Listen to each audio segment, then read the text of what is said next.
Got a rectangle. Huge. Rectangle for Ed. I love it. I'm actually down for a rectangle head. The rock people. Well, I want to play as the fish people. Okay. So, I like these guys. They just look cool. Are there any interesting humanoids? I was gonna say, who would ever pick a humanoid? Yeah.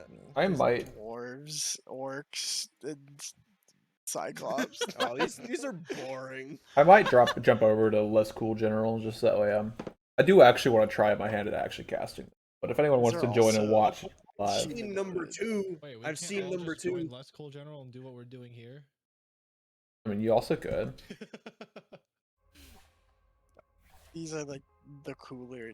They're humanoids. I mean, like half of these things are humanoids. Like We this are is a also humanoid. They're reptilian humanoids, but they're like Oh, those are the people fucking behind the banks and shit. yes. They're actually it's the Geico boy. Oh god. My favorite race I ever Geico made lizard. is you can make a mega corporation. So I All right, game made starting. You just made Geico.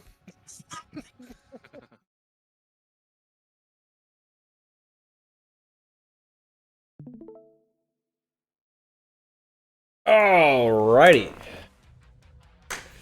XO-B, whatever that means, versus Grin Scythe, game 1. I do apologize if my audio is not balanced properly. This is my first time streaming on computer since I built it, so hopefully I don't have too much cutting in and out. My noise gate's not screwing me over, and all sorts of fun things. Starting out with the Undying and Wyvern bands. Undying, kind of a bit of a flavor of the month hero. And then Wyvern, I'm always a big fan of the Wyvern myself personally, but we shall see how it goes.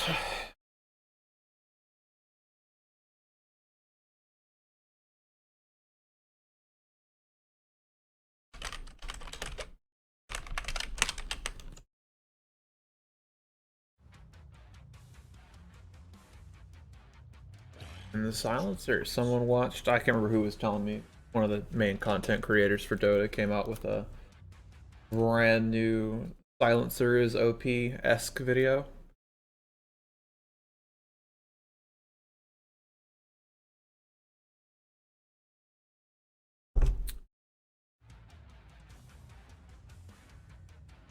And starting off with the Witch Doctor. Simple to execute. Maledict really punishes your bad positioning. All around, I think a staple pick, especially for 10 seconds remain. games like this. 5 seconds remain. XOA going to open up with them with the Zeus. Interesting opener. Zeus Mars, so already starting off with a decent chunk of just burst damage, and especially if you have a team fight, any hero you catch with that Mars is going to probably die right off the bat early game. A little less damage off the ulti than it used to be, but still a plenty potent combo. 10 seconds. 5 seconds.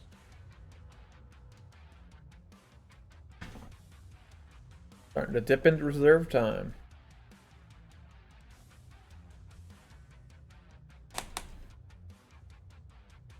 It is Dire's ban. Oh, the joke. Juggernaut Witch Doctor. Don't get much more classic than that. If you make the assumption this is a pause for Zeus, spin won't affect it that much, but Maledict spin, Mars is going to have a difficult time dealing with that. Strong lane to most things. Just, like I said, two simple to execute heroes. Always like simplicity in a draft. The more execution you rely on, the more you open yourself up, making mistakes. Coming from professional blink stunner right here.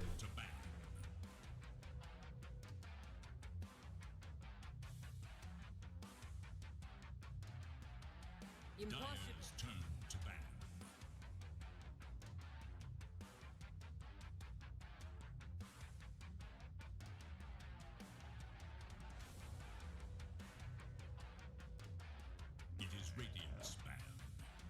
Always unfortunate though to see the Pudge go. Kind of goes almost opposite of the I like simple execution, but always a fun hero to see in organized play. The big man waltzing into fights. So very few games that Pudge I feel like has average impact. You're either completely owning or you're worthless. 5 seconds remain. I'll say it's interesting, but because I do not like playing Pudge or any of the heroes that their concept is I'm going to be the beef and stand in front against Maledict. It's not unplayable, but Maledict does really not make you like that type of hero. Oh, back to Oda. 10 seconds remain. 5 seconds remain.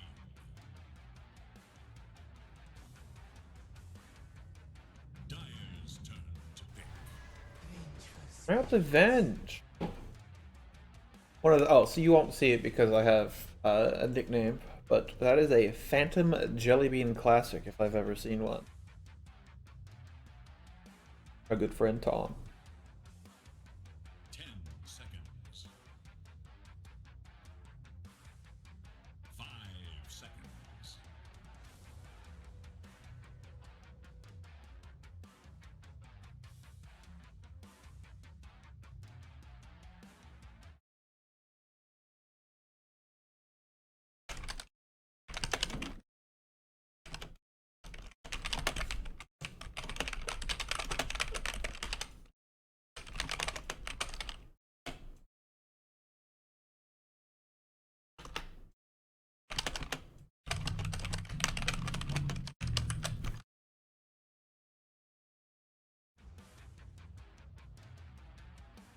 Scythe really starting to dig into that reserve time a little bit more, but we're almost halfway through the draft now.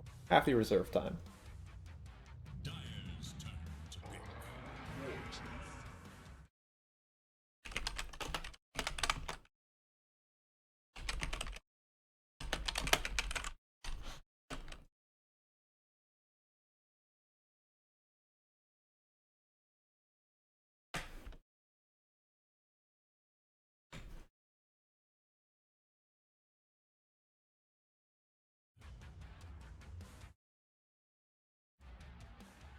Radiant's turn to pick. Going up to them with the Centaur and following up with the Rubik. There's not like the one spell for Rubik this game. There's not like the Fisher or the Ravage or that type, but any Avenger spells, even Wave of Terror, I think, it's a very simple spell to steal, and it still has plenty of impact. Spear of Mars, sometimes potentially, same with Arena, can have crazy impact, and just spells are just spells. You need damage. Congratulations, you now have damage. See what XOB lines up for. I'm imagining with the first pick Zeus that they're not running that as the mid, that as the 4 with the pos 5 Venge. So I would expect them to look for. I would think probably a carry at this stage because you pretty much see the off lane almost certainly that you're running in. So there's not really a lot to say for the last pick, especially since you have over. Do you have? Yeah. You have overall last pick. I think you would want to. No, I stupid. Hold up.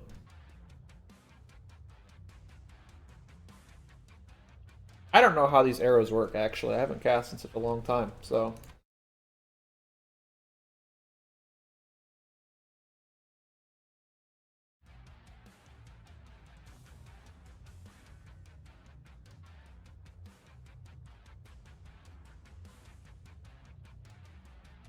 Slowly chewing through that time. Let's see what they roll out with. The Wraith King. This is. There's a lot of meat in this game.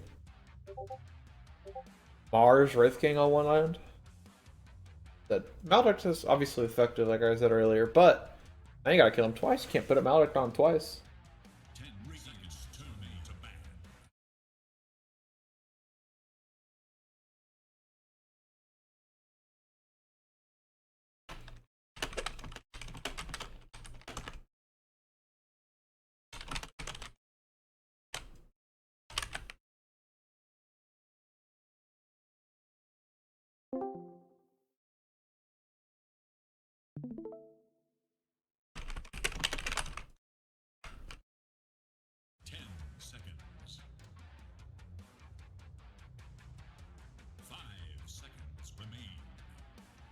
Locking out some final bans. Getting rid of the Necrophos. Yeah, you definitely don't want to play Mars, Wraith King, and Necro with really your Zeus. Actually, Mars Zeus can probably still kill Necro, so that's not that much difficulty, but you don't really have a natural vessel builder this game.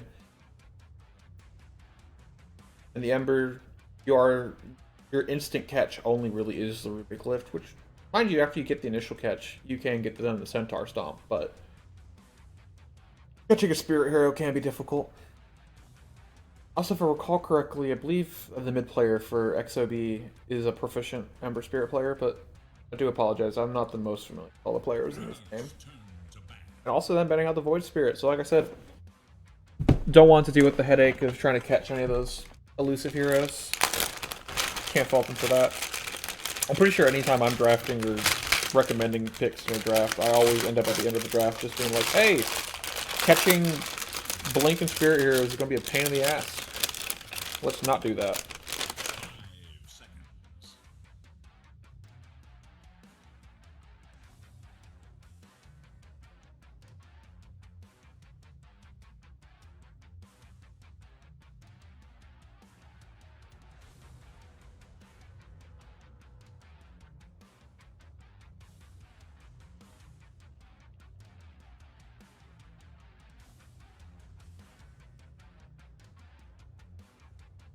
Really trying to think about this last ban from XOB.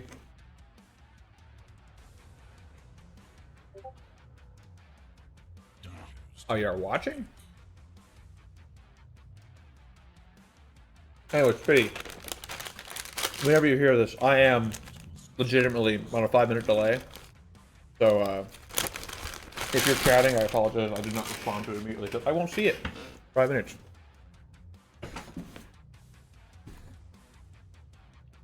I'm not sure how big of a fan I am for the Lena pick here. I do like it against the Wraith King, but Venge Mars is definitely spooky.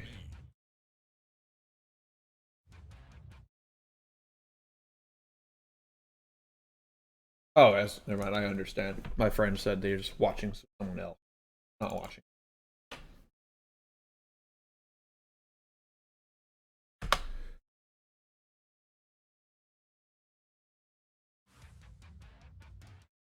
Mm-hmm.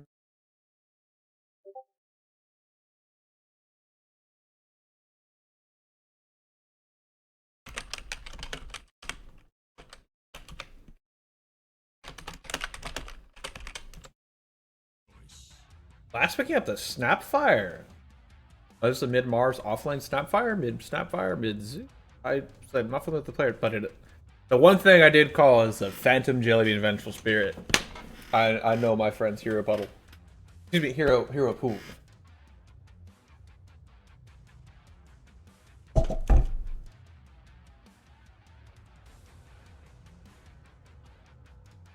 All right. Get a little bit of the extra prep time out of the way. I do like that Mars set. That is a big ass spear.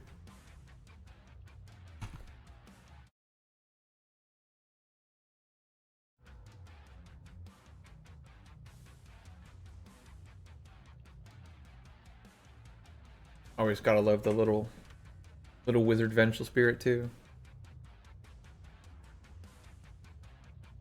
Can't fault Dragon for not having the Snapfire cosmetic set. I do like the little space cowboy look Snapfire has going on there, but I also am neither lucky nor am I willing to spend that much money on a hat. Ooh, that Vengewind Ray is spooky.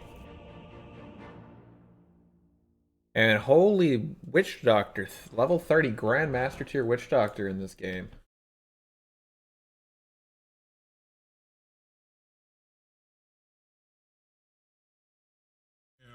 Alrighty.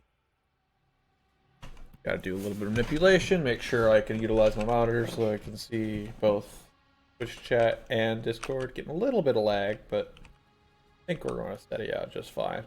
I do apologize, and I hope that anyone that is a actual commentator does not watch my terrible key bindings and lack thereof, as well as my observing skills. I will take very I guess I will accept constructive criticism, but man, you're going to have a whole lot of it. Starting with the smoke in the dire triangle. Going up. Starting up with the hood stomp. Not too surprising. I'm curious to see what the build from Centaur on Rada is going to be. Dire's, I mean, Radiant's definitely ready for this. They have 5 of their own meeting. Who's going to get caught first? Coconut coming out, big stun. Coconut catching those 2 heroes off the side, but big hood stomp. Right now, I don't know if anyone's going to die. Big slow. This Lena's going to take a lot of damage. Going to be very... I think Lena might just go down. Lena does go down to triangle for first blood. And now Malibu's in a lot of trouble. We have a God's Rebuke up here again in 4 seconds. Stun up in 5 seconds. Coconut, though, coming in clutch with this Scatter Blast combined with the God's Rebuke. That's going to be 2 for 0 trade. However, the bounty runes will still then go in favor. So, not good. Still obviously definitely going to favor that for Radiant. But the 4 bounty runes at least is a little bit of reward. Worst feeling you can have is having all the bounty runes go the other direction. Let's see, starting with the wind lane, so I can understand that in the jug lane. Getting that move speed advantage. There's no slow coming out of this lane, so having 30 move speed is actually a significant advantage. Hopefully that doesn't impact their last hitting ability too hard. And the mid Snapfire. I haven't played mid Snap since they reworked the Shard, but I have played it as a 3, and I do think the Shard has incredible potential in terms of just making farm and being able to get some just making some pretty big plays around the map. Alright.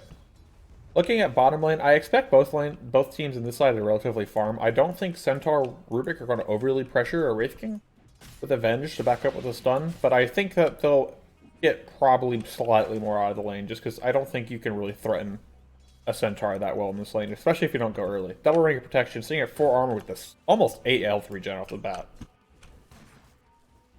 Mid lane starting off with a pretty strong early advantage for Megatron's Lena. At the bottle coming shipping out right now. Meanwhile, Dragon's still pretty long ways off from their own bottle. Oh, Witch Doctor running away into the triangle. We deny Hill's Ancients, Mama Bird. Mama Bird makes it to deny, so wasting a lot of Gabe Gonzo's time and getting the free trip back to base. Meanwhile, Mars is still doing fine, but Lena is killing the mid lane right now. Good Scatter Blast to secure that range, that creep. I'm curious to see. It looks like Dragon's opting just for the bottle one and towards Boots of Travel queued up right now. I said not familiar with what the build for mid should be for that, but I'll have to see what the pacing ends up being. Mars is doing perfectly fine top lane, it does appear. The Zeus does still have Lightning Bolt. He's only level 1, so we're about to hit level 3 on the jug, so level 2 spin could possibly make some moves. But doesn't look like they're going to, and I assume we'll take the Heavenly Jump. Yes, with the Heavenly Jump, the Zeus should now probably be able to be relatively safe, assuming he doesn't, like, horribly out this position. Mars is running low on mana, and does not have a Soul Ring coming out. They're opting for the Bracer Fridge, which I definitely understand. Flashing back over to mid. Megatron is kind of running away with this mid lane right now. This is a lot of damage. Is this going to be a kill, potentially? Oh, good, excellent cookie to get the range creep over. Definitely saved himself a lot of health. But still very much so in Megatron's advantage. And even with this wave, have enough mana for a second battery spell with still a 7 Fiery Soul stacks. Could look to possibly pressure, but instead opting just to go for the tower damage. Oh, and I'm missing kills top. I'm one to guess. Spin's on cooldown. Maledict's on cooldown. I think we all know what that means.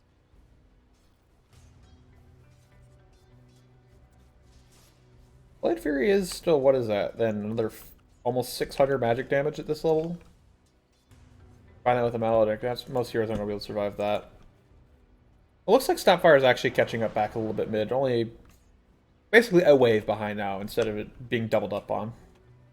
But Jug with that kill did get some space to get a good chunk of damage out here. Actually, is Mars just dead right here? I think maybe you need to save the spear for the Jug, but I think with the Heavenly Jump, you will take a ton of damage here, but I do not think you will die. Yeah, you're not happy, but you're not dead yet. No items queued up. I am curious to see if you'll have... Probably have to ferry out more regen here. But I always do like seeing what build Mars is opt for nowadays, with Soul Ring being nerfed as hard as it was. I've seen a lot, myself included, opting more towards like the Falcon Blade style, where the mana regen versus the flat-out mana buff. Bottom lane is going up pretty much dead even. Both parties just kind of hitting creeps. Missing some here and there. Coming back up the top, this Juggernaut's kind of pulling away the lead now. Will the bounce back? Not a lucky bounce. Does get the Maledict on, but nothing really will come of it. I say that, yeah, nothing will come of it. Ball camp not being tested. The Lina rotate level 5. I don't think Radiant expects this. Tyrant is probably going to just straight up go down here. The Spear? If you get away with this, this feels so bad for Lina rotation. There's only going to be a singular stun. There is no other escape. But you're not going to have mana for other spells. So this is... Unless... If this salvage is cancelled, this feels really bad. But good usage of the Spear, and both sides will get away. And this feels... I think this is really a critical mistake for Lina here. Just get nothing out of this. And meanwhile, Snapfire is now actually ahead in terms of last hits. We'll be able to port back. I didn't see... Was that... what rune was had there. I'm assuming it was a rune rotation, but I wasn't really paying attention. So yeah, that actually just kind of enabled Snapfire to get back up actually into the lead. Hit the level 6 a good bit before the Lina.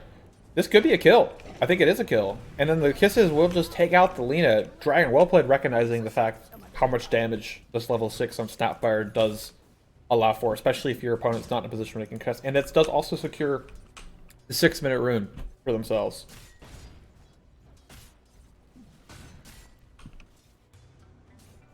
I would have some concern though about this Juggernaut still. Wraith King is farming well, but this Juggernaut is going to be a complete menace to this Mars. I think there's nothing stopping you from just running down like that.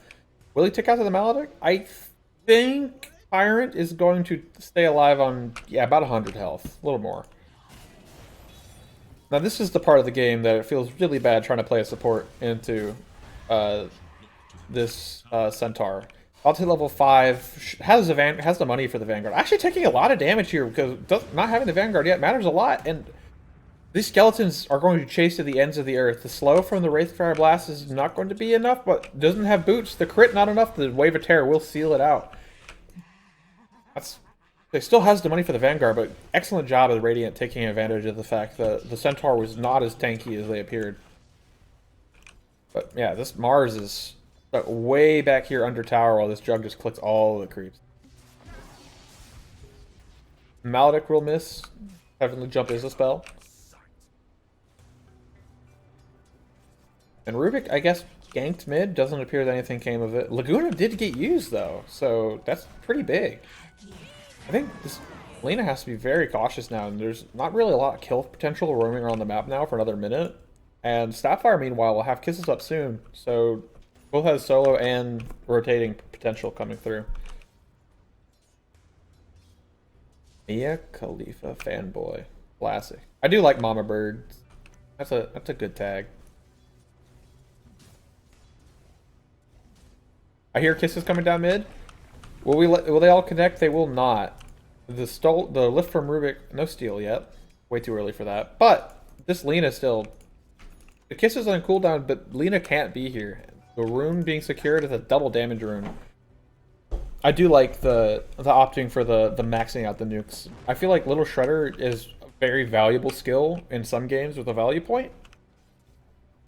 But it just, these two skills just do so much damage with your combination, especially if you have like a blink or something like the sort. Like, that's... Lina just has to walk away. Oh, you shouldn't have. Spear away. No Maledict down, so... Oh, just using the Omni Slash. Will it jump over to the Zeus? Zeus! Oh, they walk away from each other, so can't share the damage. And I said, this Juggernaut off to a phenomenal start. Let me go ahead and switch it over now to the net worth graph. And you can see that both carriers are thriving. I don't know if the Centaur, the Stampede coming out will save both... I was... Excellent timing on that Stampede, saving both the Centaur himself as well as the Witch Doctor. Double damage Snapfire. Pumping out a lot of damage. Yeah, this Lena's net worth is Lena and Mars' net worth are definitely showing the failed rotations and then just the burst coming out. The bottle refill coming in. And we do successfully get a bottle refill, so I'm gonna have full mana coming back out quite quickly here on not full mana, but full bottle.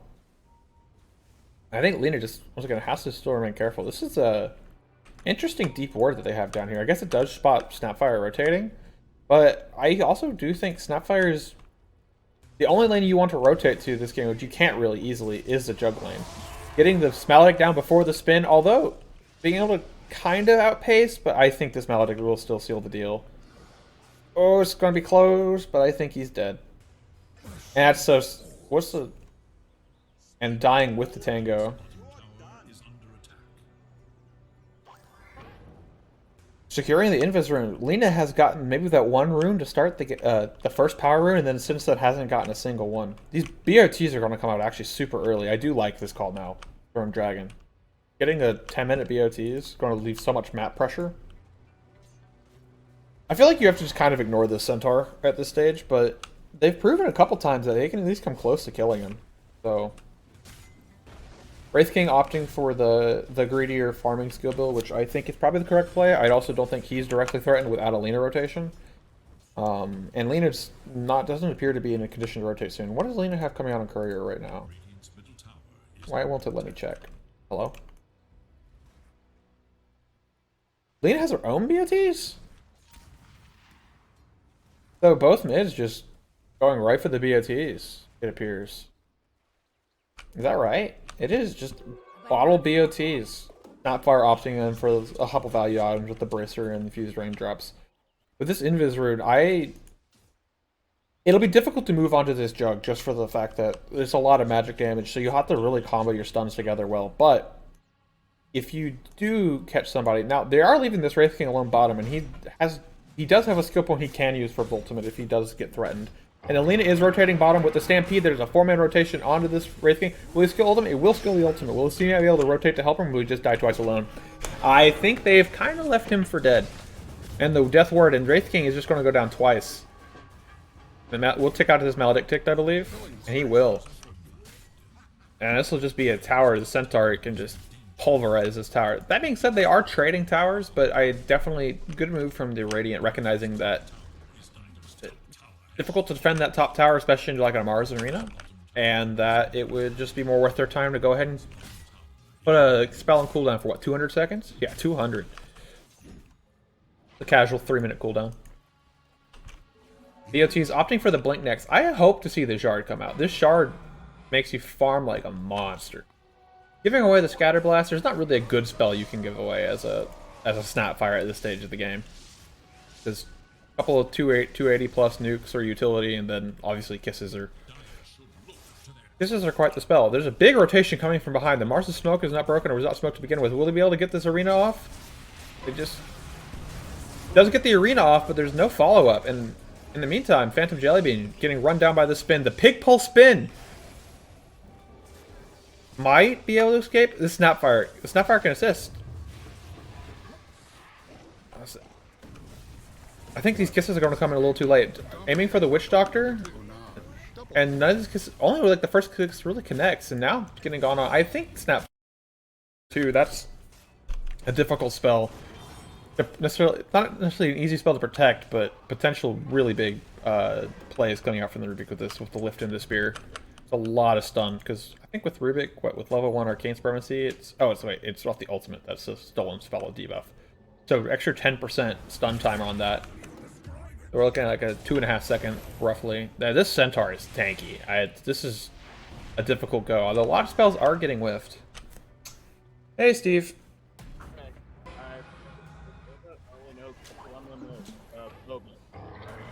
Hold up, let me turn you up a little bit. You're a little quiet. Yeah. I don't know a damn thing about Dota, so...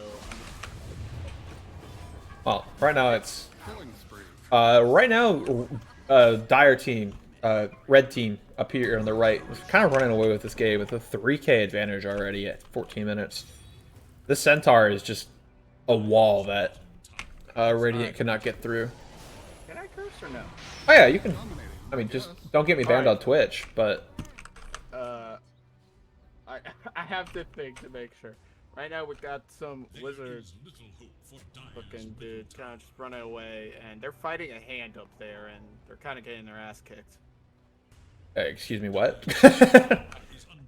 No, the goblins were like fighting the hand pillar right there. See? Oh yeah, sorry, it's a cosmetic I have. This is like the equivalent of like a turret. It's called a tower. I just have a cosmetic on mine that makes them chuck rocks. I like the radiant ones a lot. Dude. Yeah. Oh, yeah, that turret. So they're turrets. Okay. yeah, it's the equivalent of a turret. So just a brief rundown of all the spells, like all the heroes and their spells. Starting in the top left corner, moving over, you start with Wraith King. He's the carry, so like the pause one. He's generally going to get the most farm. Oh, that spear weaving between all the trees. Big kisses, big arena coming out, but will they have enough damage with the Zeus ulti? They will. This Wraith King is going to take this whole Omni Slash, though, critting through the Witch Doctor, getting maledicted. The Stolen Stone will go down on the Wraith King. Still alive. He's died like 2 times. Yeah, so that's what I want to explain. Wraith King, he has a pretty simple point-and-click stun called this Wraithfire Blast. He has a pair of passives, one of which... Well, it's not passive. Every time you kill a minion or a creep... oh, excellent cookie coming out from Dragon there. This appears to be a dead Rubik. I say that. No spear? No, I don't need the spear. Anyways, back to where I was. I'll just watch the drug. 4K to a 2K advantage. Yeah, that was a... They didn't get nothing out of the fight. They did kill the Wraith King twice, and they did kill the Vengeful Spirit. But that was still a big swing. The Snapfire probably got nearly 3k damage to that fight. Yeah, they're pulling. Yeah, they're pulling back. Right now, it's yeah. Like, dude's just farming goblins, trying to build up, I guess, experience. Yep. So, like, Wraith King, his sort of stick, he has a pretty basic stun that deals some damage and slows and whatnot. He has a passive that gives him a lot of lifesteal, and when he activates it, for every last hit you get, up to 8, you get a bunch of skeletons that help you kill creeps, and they actually do a lot of damage. They're easy to kill, but you can't just ignore them.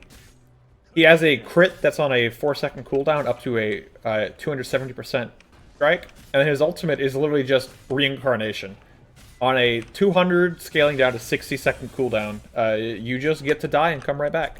So... Alright, okay. So he's just one of those heroes that, like, traditionally is considered really strong against, like, big team fight compositions that you can just... You roll up and you... Yeah, because it's...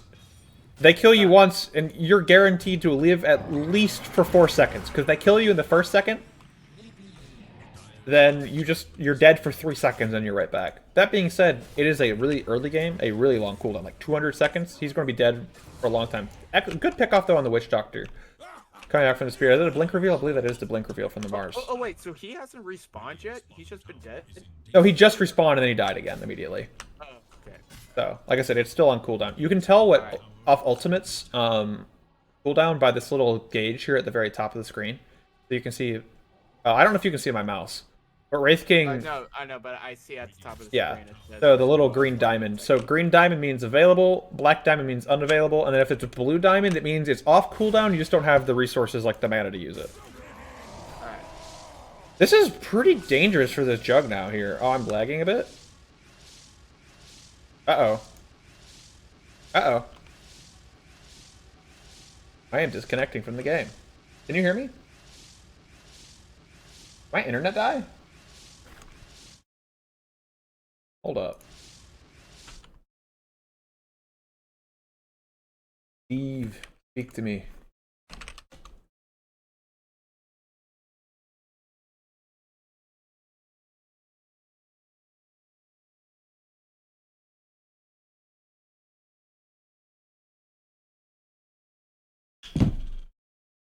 What the fuck?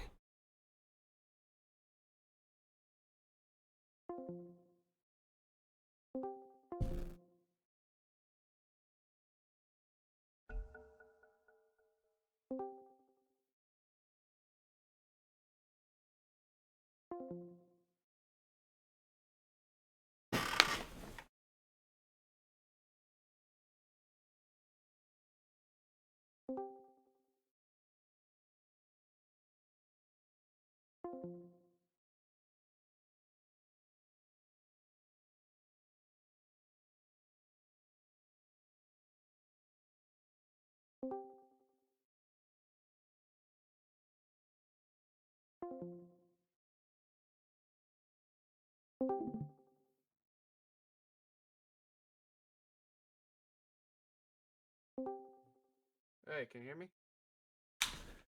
Can you hear me? Oh, I'm back. Hello. Sorry, my internet died for a second. Is my stream still running? No, it's not. At least. Radiant structures Like, are everything fortified. just stopped talking. I was like, what? Yeah, my internet died for a second. I don't know why. Anyways, I don't know how the Twitch experience for that was. If it still is live at all. We'll know here in a few minutes because I have a 5-minute delay, so. Alright. Anyways, where were we? Well, it looks like while I was gone, Red team's running away with this it- one, I'm just guessing. looks like Dyer took a couple big fights. Just a Wraithfire Blast stolen on Rubik. Rubik is a really interesting hero. He has a stun, pretty generic nuke, a spell that gives him a lot of cast range and spell amp. But his ultimate is what makes him really cool, and it's just spell steal. So whatever your opponent's most recently cast spell was, you now have it. Alright. So in this case, he has currently just another stun, so he has 2 different disables. Oh, we have a pause. They're trying to catch up with the 5-minute delay. There you go. Comedy. I can do that sometimes. I promise.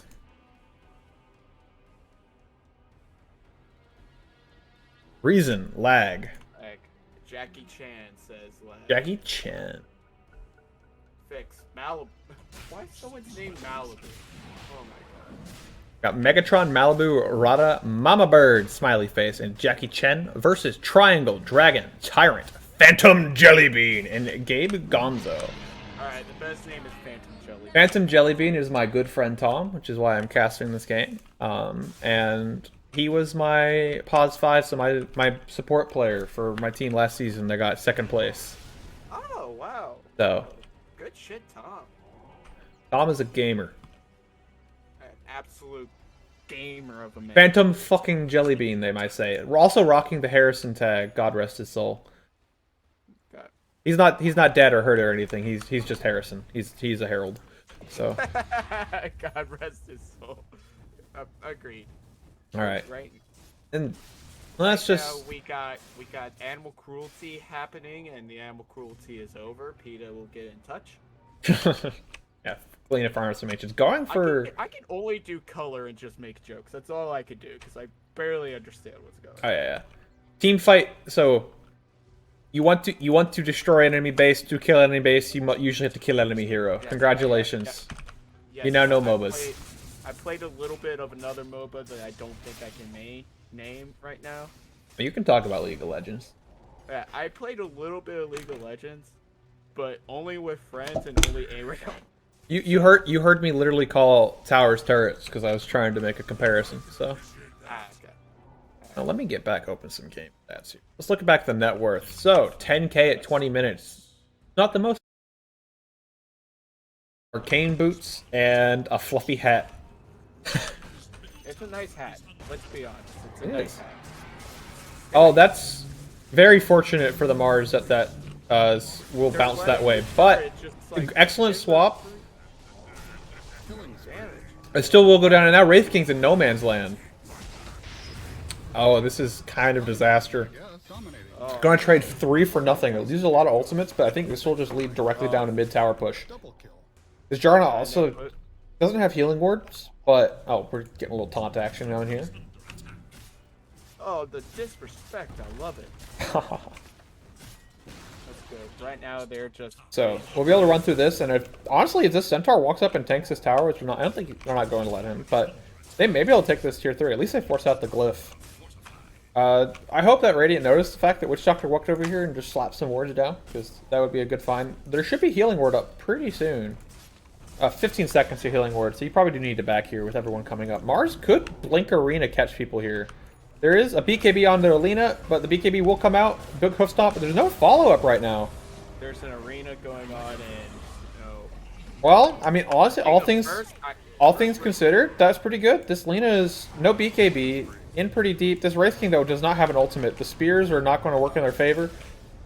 Retreating back, getting some armlet toggles off. The bulwark, the Gotcha Boot coming out. Honestly, buyback is going to sting a little bit, but it's still Aegis plus a kill for ultimately with support.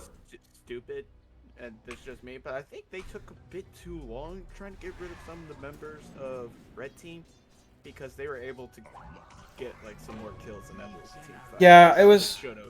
It's definitely one of those that it can be very easy to overstay your welcome and push your luck a little far sometimes.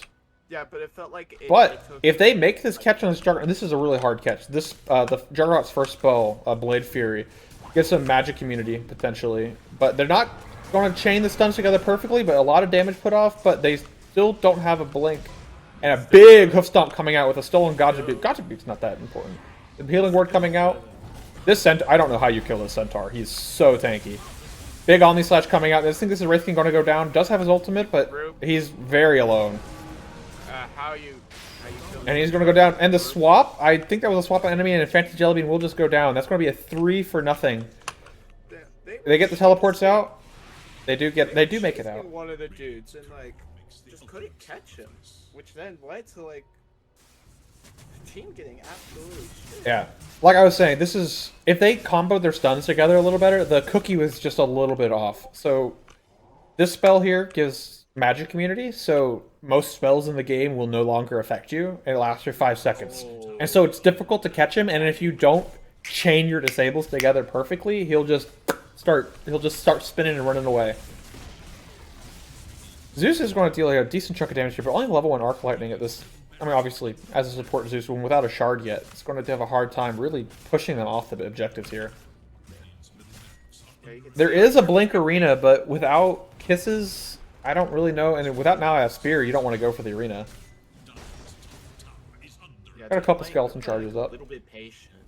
They were playing a little bit patient. No, I like the discipline here from Dire to take part of the racks, but then recognize the fact that spells are coming off cooldown.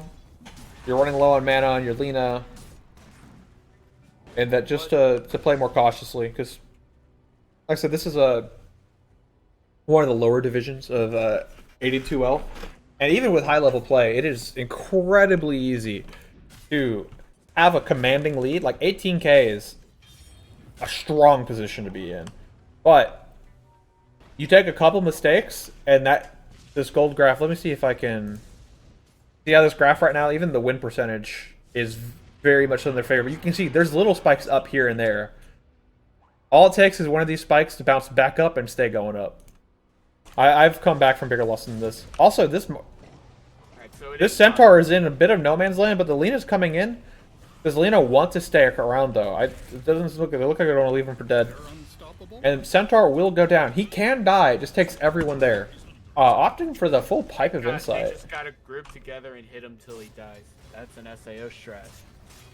So, we got the rotation here, we got the Arena. We're not going to be able to connect on the Juggernaut with the spin, but the Rubik will get caught. This Rubik is exceedingly dead. It feels like whenever he's using the spin, he's using it as like a retreat tactic. Yeah, that's most commonly what it... Early game, it's not a fairly offensive spell, because it does a lot of damage. Like, it does 165 per second for 5 seconds. It's like 800 damage. Most spells in the game, for basic skills, do like 400, like max. Obviously, you have to stick on top of somebody, but you're really difficult to fight into early game. Later, you can't directly attack people without... Well, the Shard lets you do a little... one weaker attack per second. You can't directly attack people, so you're not as strong at just straight up fighting, but it is a very good get out of jail free card, because if they don't chain their buttons together, so you have to basically hit this Wraithfire Blast into this Snapfire Cookie, which makes you like jump and where you land stuns. Spear of Mars is just kind of a skill shot stun. Another stun. Like, there's a lot of individual stuns coming out from Radiant team. XOB, the red team would be. But Grin Scythe. Right now, it just looks like the two teams are just gathering resources before the next fight. Yeah, that's a pretty accurate statement. Right now, that it's difficult going high ground without having Aegis. Am I lagging out again? Fuck. What is up with my internet?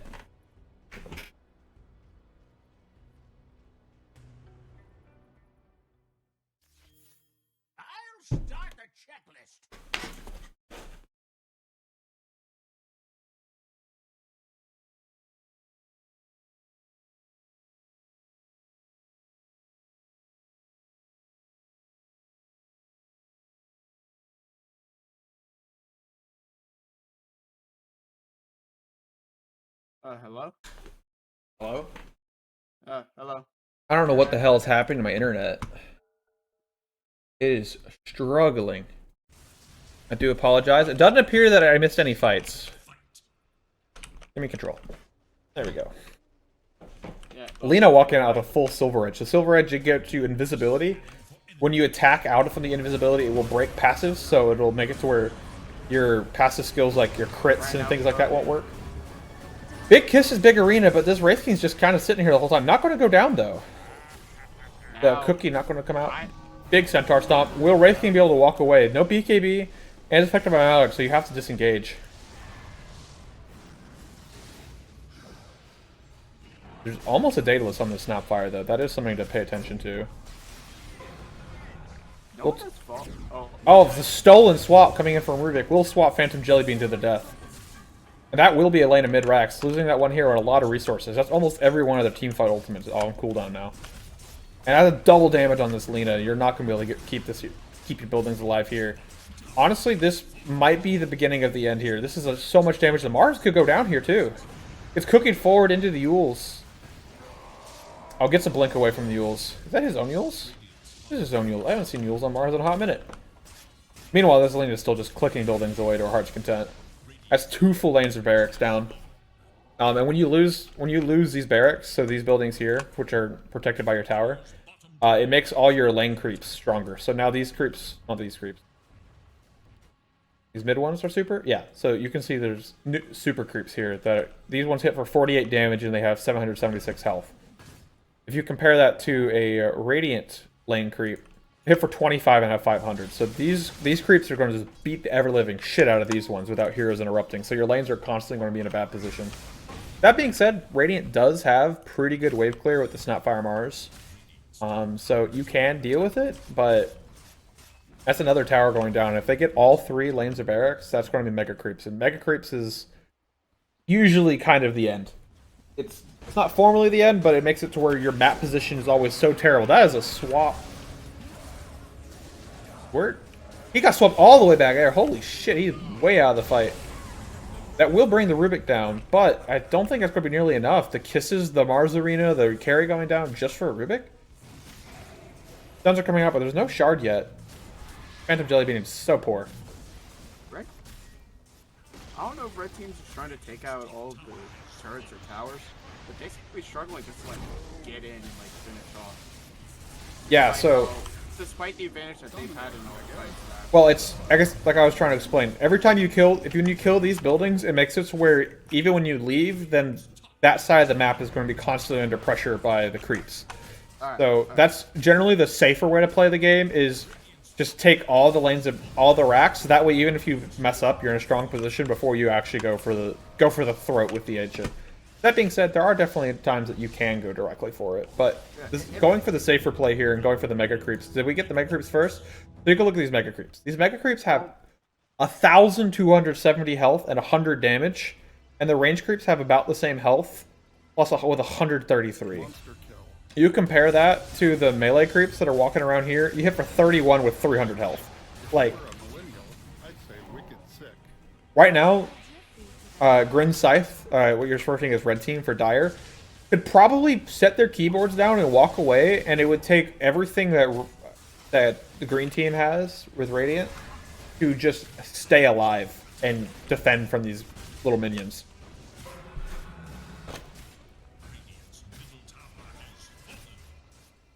$30K at 33 minutes is borderline insurmountable. It would take... I think it would pretty much take Grin Scythe walking into the enemy fountain to lose this game.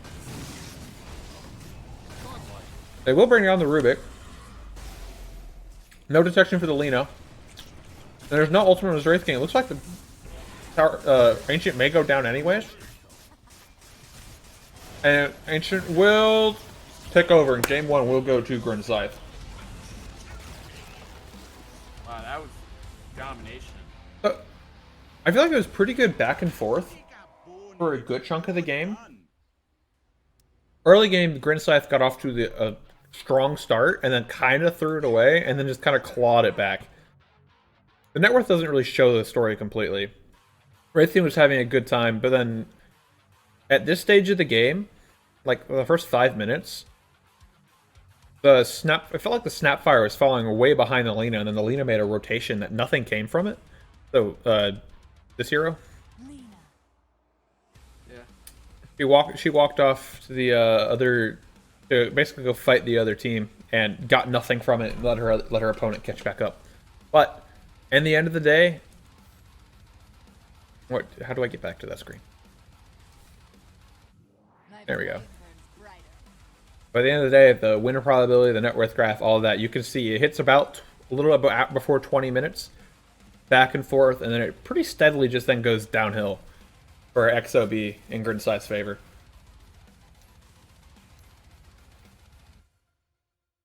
Let me go ahead and close out a few DMs here.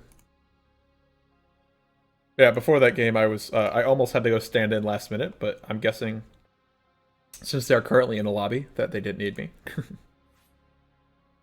Also, Steve. Yeah. I have a very important question. How do you feel about my guild that I run? Yeah.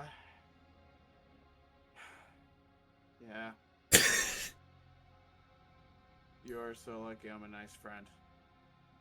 The message of the day: sniff, sniff, sniff. I'm very proud of the Toe Hunters. Okay. That's... I'm glad you are. I'm glad you're. Oh, I didn't mean to create a lobby. I meant to browse, see if they already got the lobby up. There is no. Oh wait, they have the Hokori. Are those tonight? I thought those was tomorrow.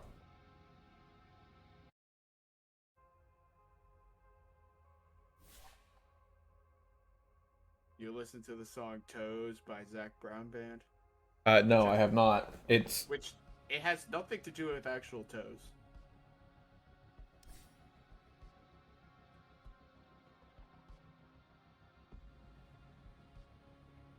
you can see what I play by in terms of hero level. Like those odds, do you? That doesn't seem like a you character.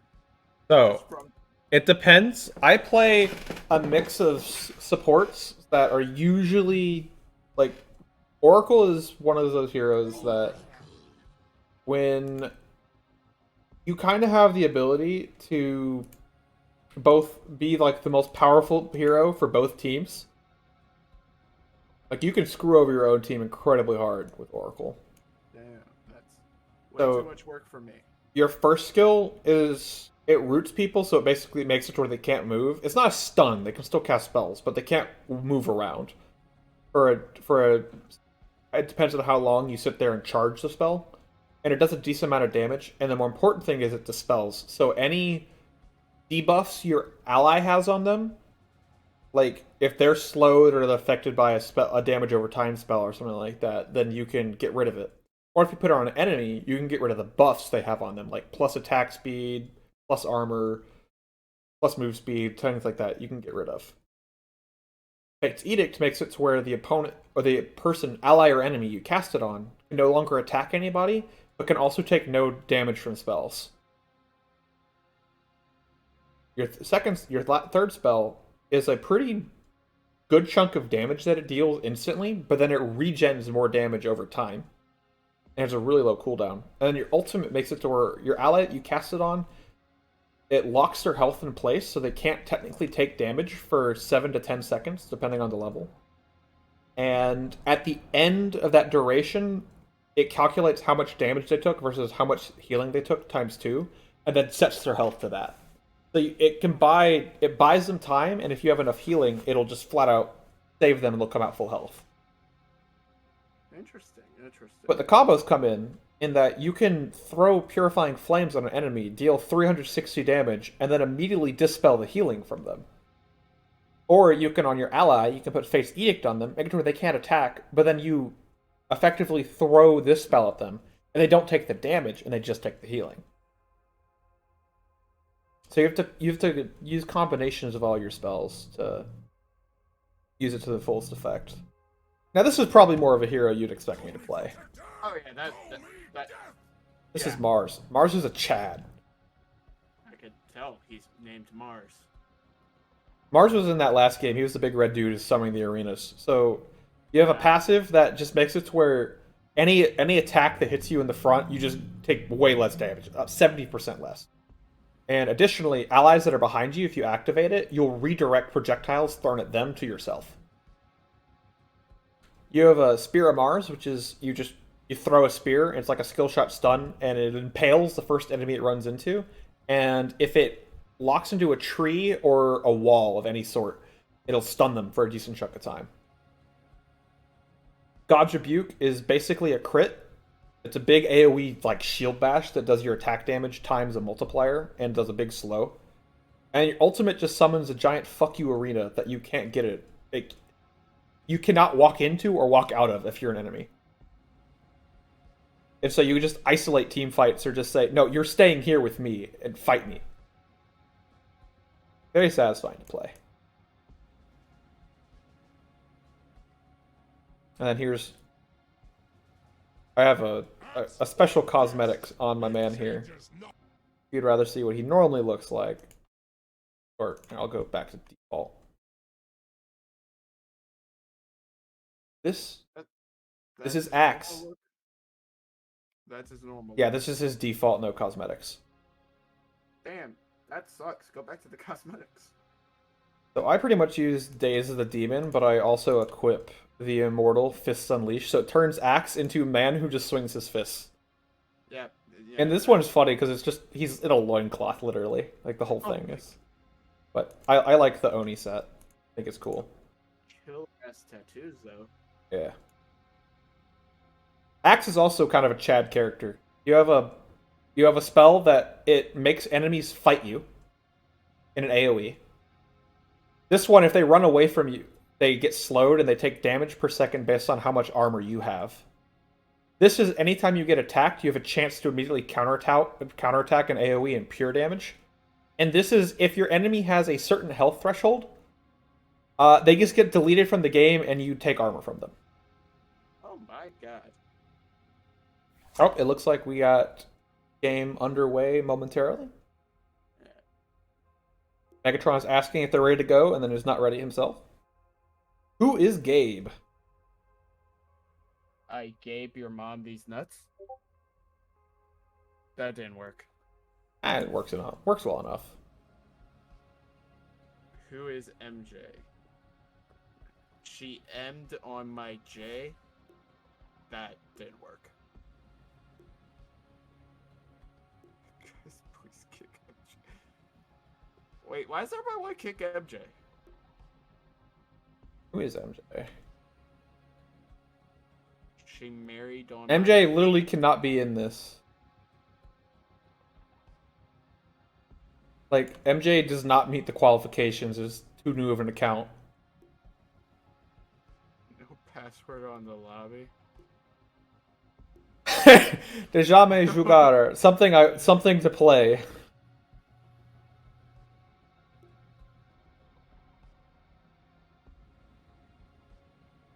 Fuck off, MJ! Kick MJ! Kick MJ. MJ's not on our team. Okay. Remove from the lobby. What, did they kick Gabe?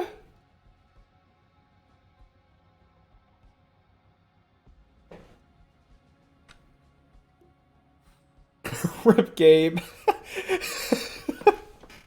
We kicked the wrong man! Kicked Gabe instead of MJ. Oh my god.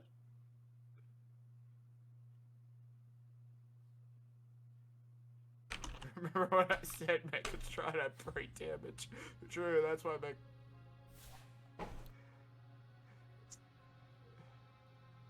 The Oh. Dawn Star rises.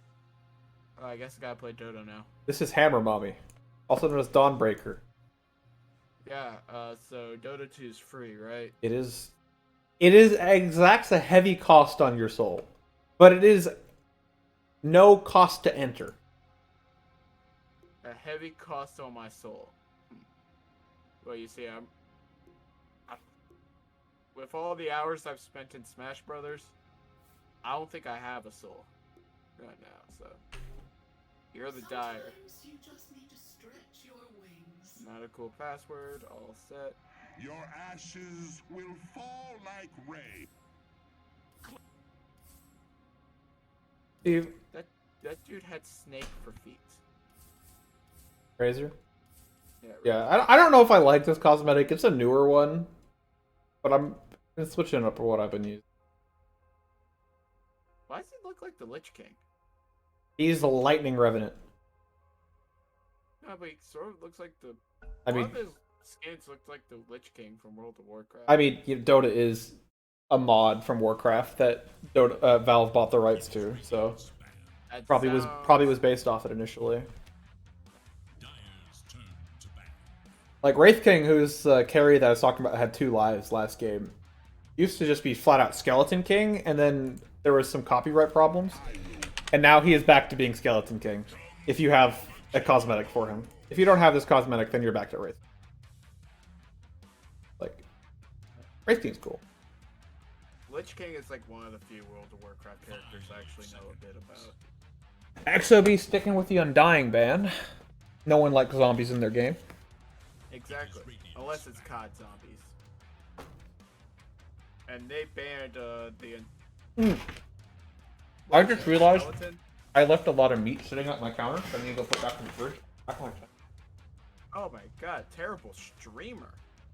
Well, you're gonna be stuck with me with my terrible Dota. So it looks like they banned what appears to be a skeleton. They don't want anybody to have skeletons. Let's see who is banned by OB, and they banned what looks to be the Blue Beetle. Blue Beetle is banned. There will be no DC Comics available. And as for the next ban for Grin, they banned. What is that? No idea. That's like a dog with a boomerang. What is that? Ugh. I guess they picked their first. Starting out, XOB starting out with the Jakiro, the twin-headed dragon. Where's the third head? Twin-headed. Okay, we got a Song of Ice and Fire in the form of a dragon. He does have. Song of Fi- He the does Song of make a Ice lot. and Fire? He does make a lot of hot and cold puns. Oh, he's hot and he's cold. He's yes and he's no. Da, da, da, da, da, da, da, da. Yeah, and so we're waiting for, I guess, the next character pick, which is they're taking their deers. Yeah, they're actually eating to the reserve time for first pick. And starting off with Disruptor. So, just to get a brief explanation, more to you, Steve, than the audience. The audience that doesn't exist, but I'm sure that some of the players here will come back and watch the VOD later. Jakiro does a lot of AoE magic damage, stuns, slows, and yeah, just basically everything you do is an area of effect spell that slows, deals damage, or stuns. Got it. He's kind of a clunky hero to play because like his movement and cast animations are really long, but they're really high impact spells. We got Just- We got the sniper from Team Fortress 2. Yeah, a little gremlin character. Yeah, we got a little gremlin character. We got what looks to be Professor Pig from DC Comics. That is a reference I had to pull out of the reserves. So Pudge is one of the most iconic Dota heroes. Was the most played for the longest time, and he's still like top 3, like all-time most played hero. Alright, so we got Are you- Ironjaw was banned from one team, and the other team banned. I can't even tell what that is. That is Faceless Void. Oh yeah, we want people to have faces. By default, it's this, of course, but I have some hats. But it looks like something from, what was it, Pan's Labyrinth? Was that the movie? I don't know. So, Yeah, no, Pan's Labyrinth movie. Great right, movie. Faceless has arguably the most broken spell in the game in terms of just conceptually Chronosphere. It just is a giant fuck you bubble on the ground that stuns everything for 5 seconds. You can't itemize against it. Other than like building an item that says I can't take damage for a second or two. We got more bans. It looks like the top team banned White Woman. They banned Drow Ranger. Drow Ranger would like to speak to your manager. That's Dragon Oh. Knight.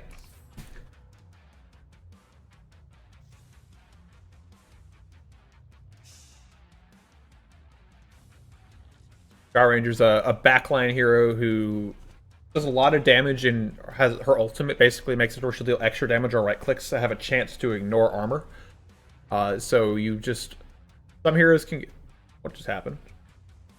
You okay? Is there like a slight lag? Like, That's weird.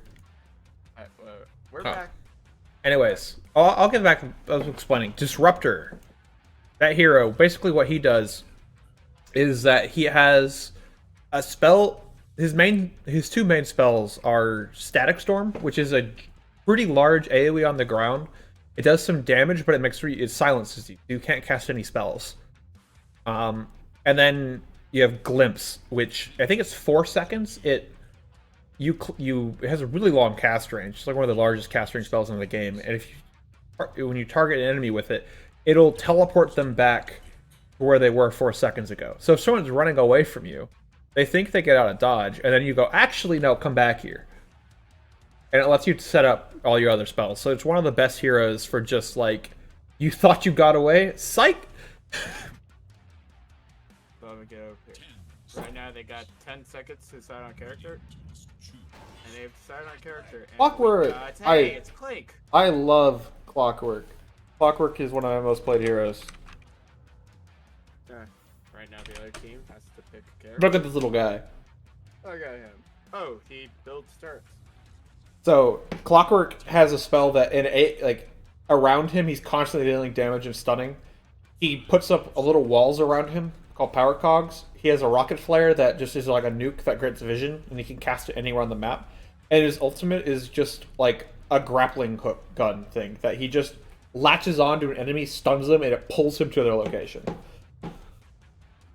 We got both Hook brothers in this game because Clockwork has Hook Shot, and he launches himself at you, and Pudge has Meet Hook, which he hooks you to him. Now, if they both meet and they hook each other, what happens? It depends on who has more money. Generally, Pudge is the tankier hero, but Clockwork doesn't let Pudge do his job properly. I can't believe this game based its success off of money. That sounds incredibly based. Right now, we're at the reserve time, I think you said, for their picks. They are currently icing their opponents. Yeah, they're... Smart strategy. Annoy the opponents a little bit, get them kind of off edge. But right now, Grin Scythe, generally Sniper's not a hero you would pick this early in a draft if you plan on running as a core. But if it's a comfort pick, it may be. But there is a spot for support Sniper in a core Clockwork. But generally Clockwork's a support, and Sniper is like a carry-ish hero. We then got what looks like the Kshata from Skyrim. Lion the Demon Witch. Hero offers a lot of disable, and offers a lot of burst damage. But if you get on top of him, he is so sad. And Clockwork is one of the best heroes in the game at getting on top of people.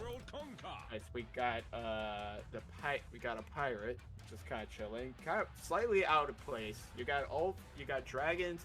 He has ghost ship fleets at his command, though. Never mind, he fits right at home.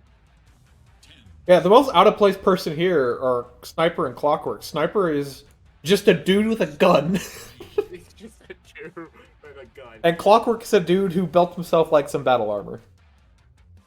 Did Sniper 100% went hunting for game shit, and then he accidentally wandered onto the field, and he's just like, oh, well, I guess I'll stay. So, I actually don't know Jakiro's lore, other than that he's a twin-headed dragon, which is rare.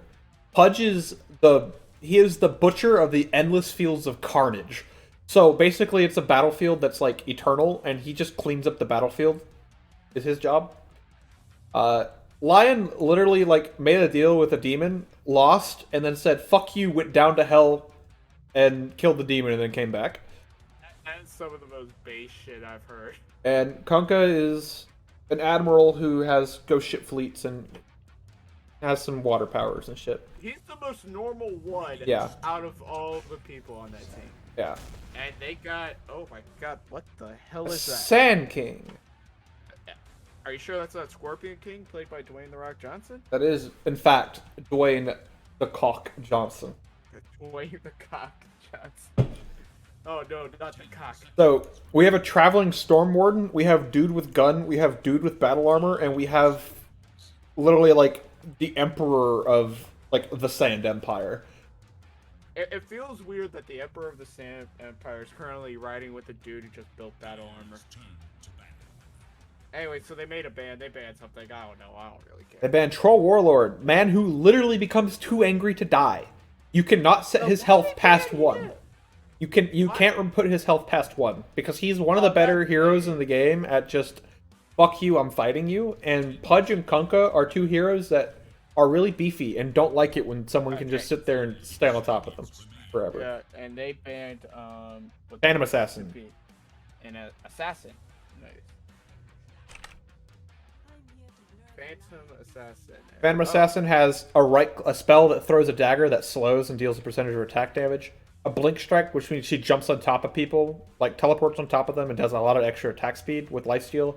You can't hit her back, she evades half your attacks, and then she has the highest critical in the game. Alright, so she's a girl. Got it. Yes. And they banned Monkey King. They banned the Monkey King. Y'all have like the most lamest bans I've ever seen. You banned Too Angry to Die, Monkey King, and you banned Blue Beetle earlier. Like, what's wrong with y'all? Blue Beetle? The second one. Oh, Night Stalker? Night Stalker is a cool-ass hero. Again, it doesn't look like Blue Beetle, but it's just, I'm gonna be honest. The way that the line was cutting, it looked like Blue Beetle. Yeah. So, Night Stalker, as his name may suggest, is a hero that plays around the time cycles in Dota. So, you have a passive that just makes it to where you have a shit ton of attack speed and move speed during the night. Your ultimate makes it nighttime, grants you flying movement and vision, so you can go anywhere you want, and gives you a bunch of extra damage. And your 2 other spells, it's a slow that slows like way longer during the night, and a silence that is the longest duration silence that is not an ultimate ability in the game at night. Interesting. They're currently eating up their reserve time. Yeah. For this pick. Well, it's their last pick, so you might as well. You have no reason not to use it. But they have. You're right. They only do have 8 seconds left on XOB. This team is extremely indecisive when it comes to making picks. I guess I they're mean, just running down the clock. They lock in with the Tiny, so we are once again rolling with Team Beef. I don't actually know what the roles are. If this is a Tiny, most traditionally now is either a mid or a support. Used to be carry Tiny, but then they kind of reworked how his passive is. Instead of being flat attack speed reduction, it's just percentage based. I do like the lifesteal game because they have 3 of the tankiest heroes in the game. It is a mid Pudge, carry, Kunkka. Who? I'm gonna play last game. I want to see him try. I like how Tiny doesn't have a different skin. It's just kind of there.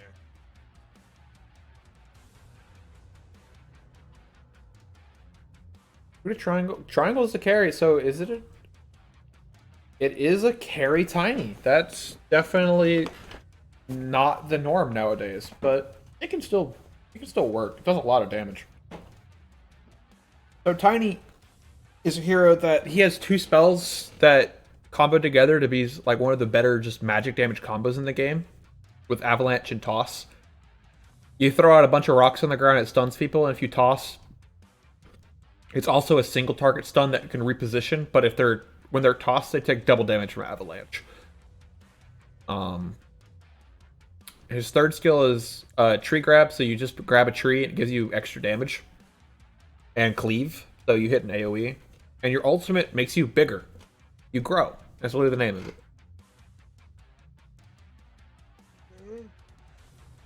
This is going to be very interesting. I'm going to watch a full Dota game. Probably a slightly bad idea, but look at Pudge leading the crew. Look at him. He has a face-only radio with Love. Meanwhile, Disruptor has a face-only TV with Love. Only TV? Not even his mother? Not big screen face. I just realized I don't think either. No, that's wrong. Grin Scythe took Roach last game. So it does help for your understanding here that teams actually kept the same sides. So XOB is going to stay green team or Radiant, and Grin Scythe is going to stay Dire. Alright, so I could just go green and red. Yeah. Got it. Alright. Now if I'm green team, we're kind of, backs against the wall. I just say, throw it all on the table. aggressive. Yeah. That's probably a bad idea. I don't play Dota. Someone's paused the game to listen to my amazing strategy, so I'm just going to say it again. Just play Reason? aggressive. Is this Megatron? I don't think you... I don't know about this one, Mr. Megatron. There we go. Our broski DC. Okay, Megatron, I'm teasing. Our broski. But if I'm green team, it's... Man, they really make fun of Megatron and his brain damage.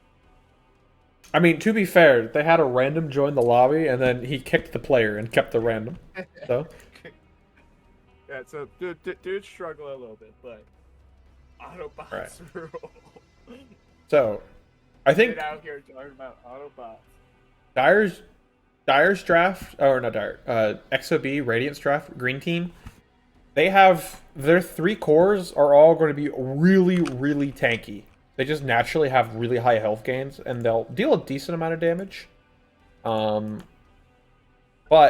they're not as like traditionally high scaling like long term.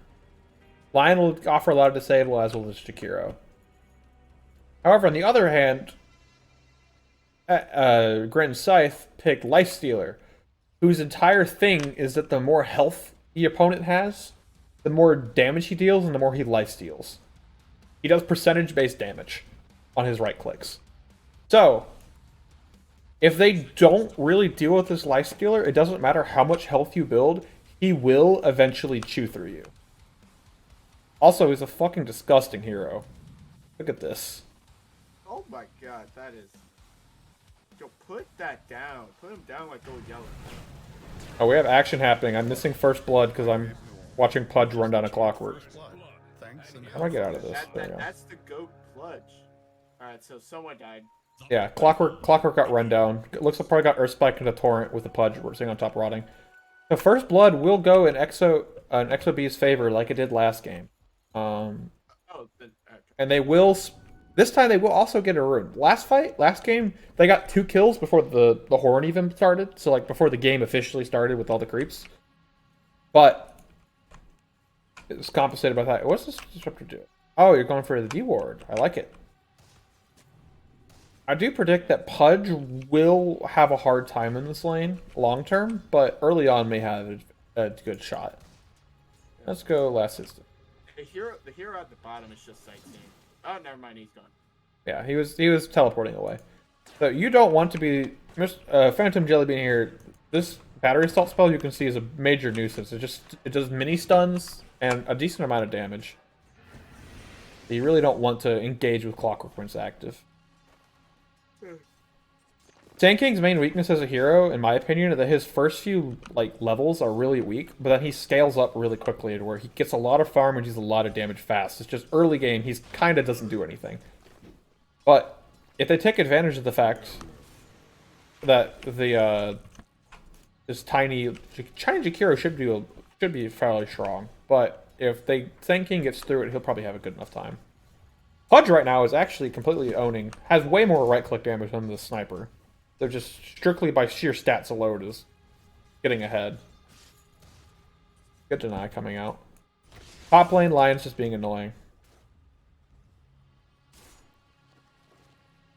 Radiant's courier has been killed. There's a courier going down.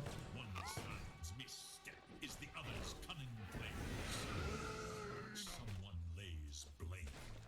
Let's... I imagine most likely spot action is going to happen is top lane, because I think this Lion has potential to step out of position. That or... Sand King's not going to do anything for a while, so it's really the Sand King mispositions against the Tiny, or something else more exciting happen. I do expect that this Pudge will eventually start falling behind, but right now it's going to be doing really well in that lane. Cyber already popping... Actually opting for a max headshot build. Does get the deny there. I just kind of sit here back and watch it though. I feel like you should be posturing up forward here, but yeah, like definitely playing patient right now. No, so like I said, Pudge's first skill here, Meat Hook. You can see the range on it in that bubble. It's a skill shot that if it hits an enemy, If it hits a creep, it instantly kills it, and if it hits your enemy, it grabs them and pulls them to you and deals a lot of damage. Your second skill is Rot, which is it doesn't cost any mana, but it's your health. And so you and your opponent both take 30, 60, up to 120 damage per second, and it slows.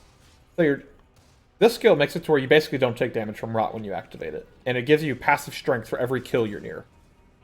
So you get tankier and deal more damage the more times you're involved in kills. So I guess the strategy would be meat hook, flesh, then Rot. Yeah. Meat Hook, activate Flesh Heap so you get the damage block. So it blocks 8 damage per instance and rots a whole lot of little tiny damage instances. And then you start rotting. And then you're not taking damage from rot. They're taking a lot of damage from rot. Yeah. This max headshot with a take aim, though, is making it a little more difficult for the Pudge to kind of just exist in the lane. Still has a strong lead at the moment, but is playing it more cautious. Clockwork going to go for the bounty run, only level 2, so I don't think it really offers a lot of kill threat. Level 3 on Clockwork's a pretty big power spike because Battery Assault goes from dealing 20 damage a pop to 45 damage a pop. It more than doubles. Rotating towards mid. No. Looks like maybe just trying to try to secure a room, but not really going to get anything out of it. Early game right now seems to be in favor of Green just for how they've been pushing way more into Red's turf, and it seems they have better control over the lanes. Right now. Early game, it doesn't pushing in the enemy turf is not inherently a good thing. But you're right. In this term, just strictly, they have just a lot more last hits, so they're getting more farm. They're stopping their opponents from getting as much. Like I said, the number 1 and number 2 right now are both on Radiant, and then their third still doing fine. Like it's close. It's less than 1k, but advantage to XOB. Yeah. I mean, the way that you describe it, it's like advantage can change on a dime. Yeah, I mean that's you make a play. Go. Put your chainmail in your game inventory, sir. No chainmail. No bitch shit. So much armor. No bitch shit. Tanky. More than holding a stick. Oh, shit happening bottom? No, nothing's happening bottom.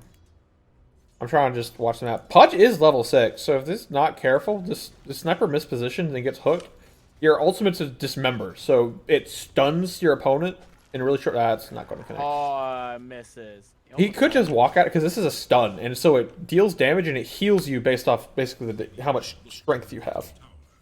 So you just walk up to somebody and give them a big old hug, and they'll probably die. Stacking. Successful. Alright.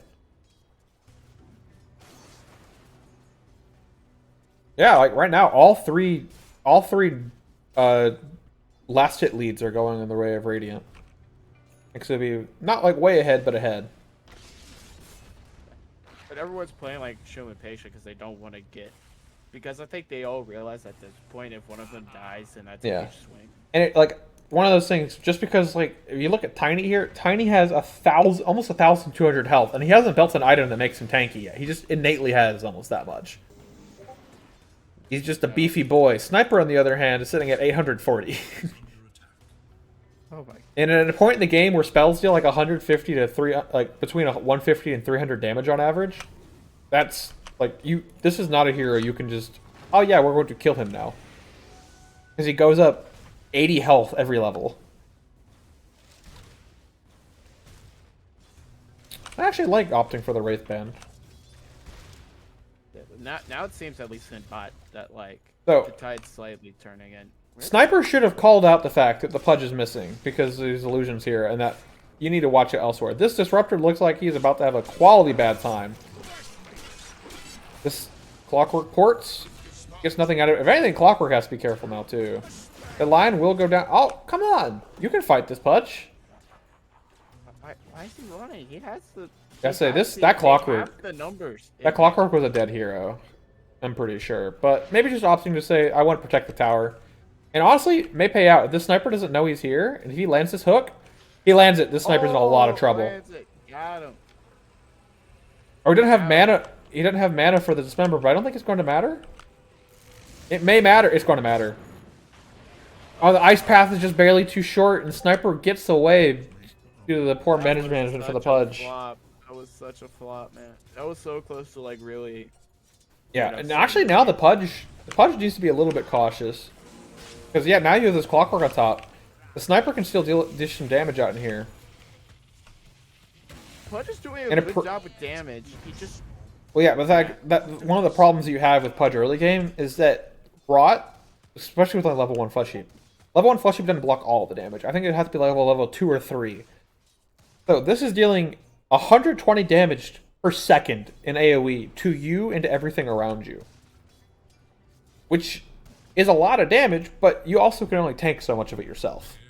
Pudge was struggling a bit of like finishing off Yeah. people. Yeah, well, one reason or another. If he was didn't have able it. He didn't have Dismember, which is like his, like it does a lot of damage, a lot of heal.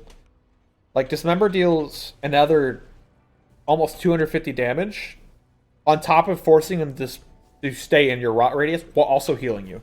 So it makes it where you can sit there and rot longer, and they can't run away. So it's a core part of your combo, and he was like 20 mana short for it. Because Pudge is not a very smart man. 1.8 in gain.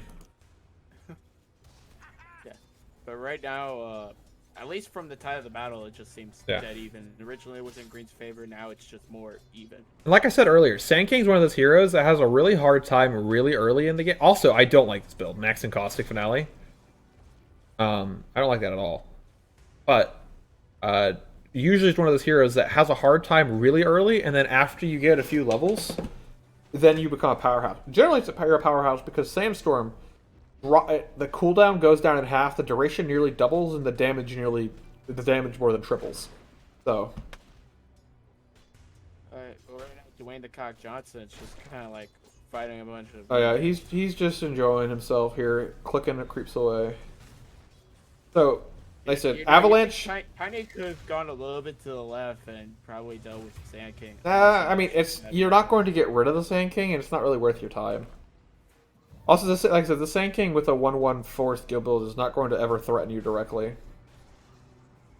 Might as well get some pop. I missed the Undying. What is life going for? Trash or going for Midas here? Which is it? Midas? Midas. Okay. Getting the push button, get gold button, get gold item.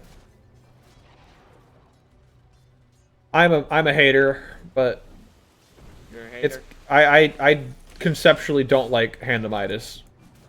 It feels like oh, I'm winning, I'll build a Midas. Oh, I'm losing, I'll build a Midas. It's like a self-fulfilling prophecy. But that's my bias. Even when the item's been considered overpowered, I've still hated it. So looks like we may have action going down mid. Not quite. Clockwork up to level 5 now.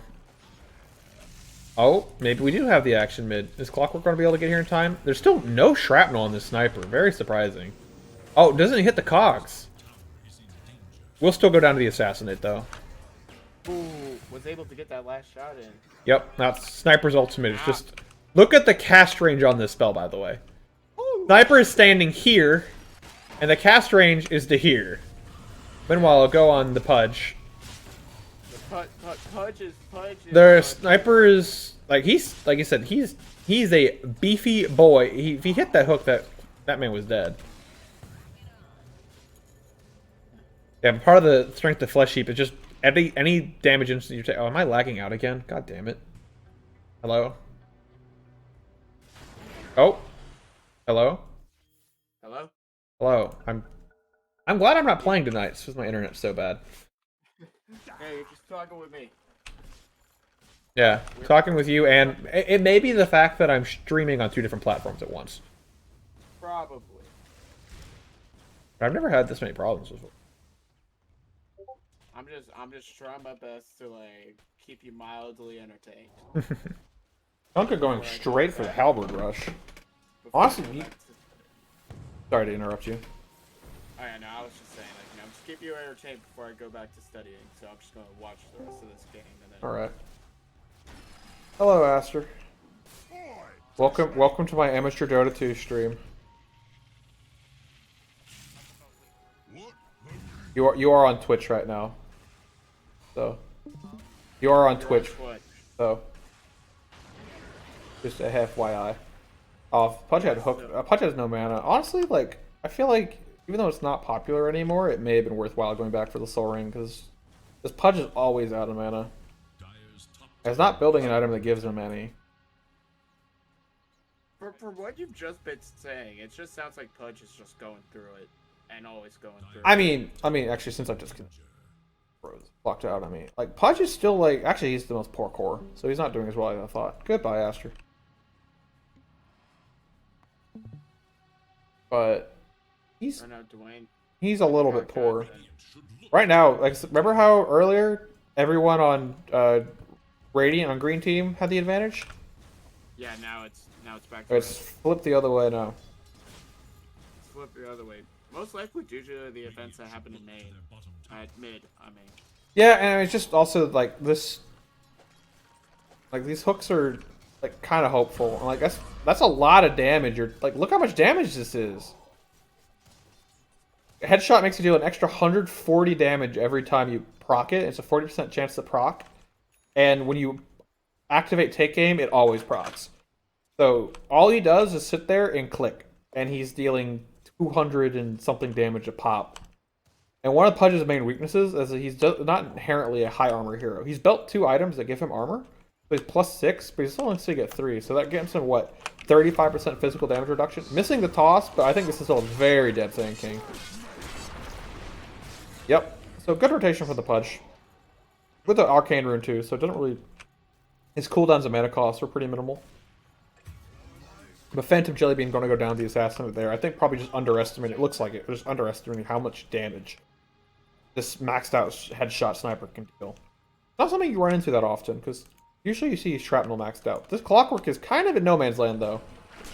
Does get the battery assault off first, so there will be no... the hook will miss. But this Clockwork is incredibly dead. The one thing is that this Pudge is now getting involved in some kills, so even if his net worth is a bit lower, he currently has 4 stacks of Flesh Heap, so he has an extra 7 strength.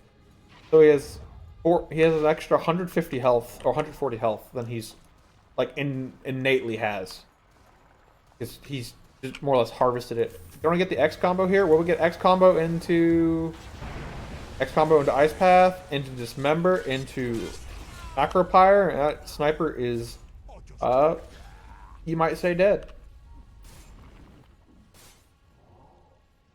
So a couple good pickoffs coming here. Kunkka porting to bottom. Is there anything going to happen bottom? Oh, they're making it go on this tiny. I don't know. They probably have the damage for this, but it's going to be close. Excellent Burrow Strike in the Sandstorm. How much can the Kunkka get out of this? The Lifestealer rotates into the Ice Path missing though. Will we have the Dual Breath? Dual Breath immediately gets dispelled by the Rage, getting the Glimpse back and will die. Now Jakira's in a lot of trouble. Can they get the Clockwork first though? This Clockwork is bitten off maybe more than they shoot, but the Lifestealer and Fest Save will come in clutch. God, although, Sir, you need to... Yeah, you're dead. Disruptor also taking a lot of damage, and Disruptor... Why did you change? Look, man, sometimes you get the Bloodlust. That was such a bad way to change, because he was taking so much damage from the turret. This Lifestealer does need to be careful. This Pudge can kill. Lifestealer, similar way to Juggernaut last game, his first skill gives a magic immunity, but instead of just magic immunity and a lot of damage around him, it's magic immunity and move speed. And he just right-clicks you. Man, and it's called Rage. Man literally too angry to get affected by spells. But you're not, the sniper's not walking up here. Let's go get the creep. I mean, I was just kind of like looking at everything I'm seeing. Red team kind of has control, unless, you know, yep. they keep and unless they keep getting greedy like that one guy was. I said, you can see the net worth graph along with the win probability right now. Win probability is the green line here. Kind of dipped around and it's dropped off to where it's now pushing it like in the mid 60s percentage in favor of Dire, pushing up to 70 almost. As I said, this is a by no means a not insurmountable lead, but a strong lead. Well, did he time the combo correctly? He did time the combo correctly. This Pudge, that was well played by the Kunkka. So X marks the spot. Basically, in a similar fashion to Glimpse, you target someone, and then 4 seconds later, or whenever you push the button again, they will return to wherever they were standing when you cast it on them. And if you can maybe see it, if you'll cast it here. But what it lets you do is you have a kind of skill shot stun and a second skill shot AoE stun. And you can kind of push both, combo them into each other because you just know exactly where the opponent is going to be standing in 4 seconds from now.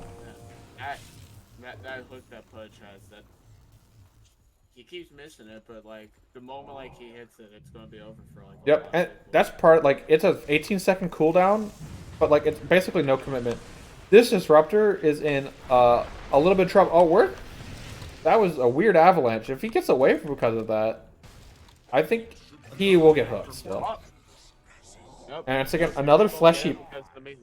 We're up to 7 flesh heap stacks, 14. We're up to 208. I mean, yeah, 280 health extra on this Pudge that he's not supposed to have. And they actually get a catch on this Lifestealer. Lifestealer will infest away, and now a moment of silence for our Kunkka friend here. Actually, the rum buff may save him. Oh, actually the burst from the infest. This Sand King coming in hot. This Tiny's kind of a bit of no man's land. It's really difficult to run away from this team because Lifestealer has so much slow, Sniper has so much slow. Huge Macro Pyre coming out with the battery cell still actively, so you can't get a Dismember running. The Finger of Death coming in clutch will just seal out the kill.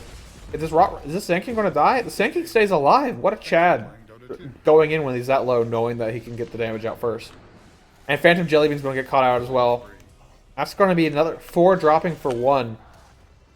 And I don't know if they can take this tier 2 tower at this stage of the game. Respawn timers are pretty low, but this Kunkka's not careful. I don't think you're catching. Like, yeah, sure, you can stun this Lifestealer, but you're not going to be able to kill him. He's way too... with Rage coming off cooldown now anyways. Additionally, this Lifestealer has a Deso finish now, so the just raw damage output coming out is going to be pretty insane. I don't know how XOB deals with this Lifestealer. #1 net worth by a considerable margin. And the Glimpse, you're not going to be able to kill. It's just a Disruptor on their way out. Phantom Jellybean, maybe you can go for the Ice Path, but I feel like you're biting off a little more than you can chew. If you overextend here, this Clockwork can initiate on top of you right now. Ice Path coming in. The hook. It looks like it'll just get a free Clockwork kill. Double damage. I'm surprised with a double damage Sniper you're not trying to fight this. This Sniper kicks some serious ass. But Lifestealer has no way to be here. With the Deso completed now bottom lane, though. Yeah. Is Kunkka now opting back for the BKB as expected?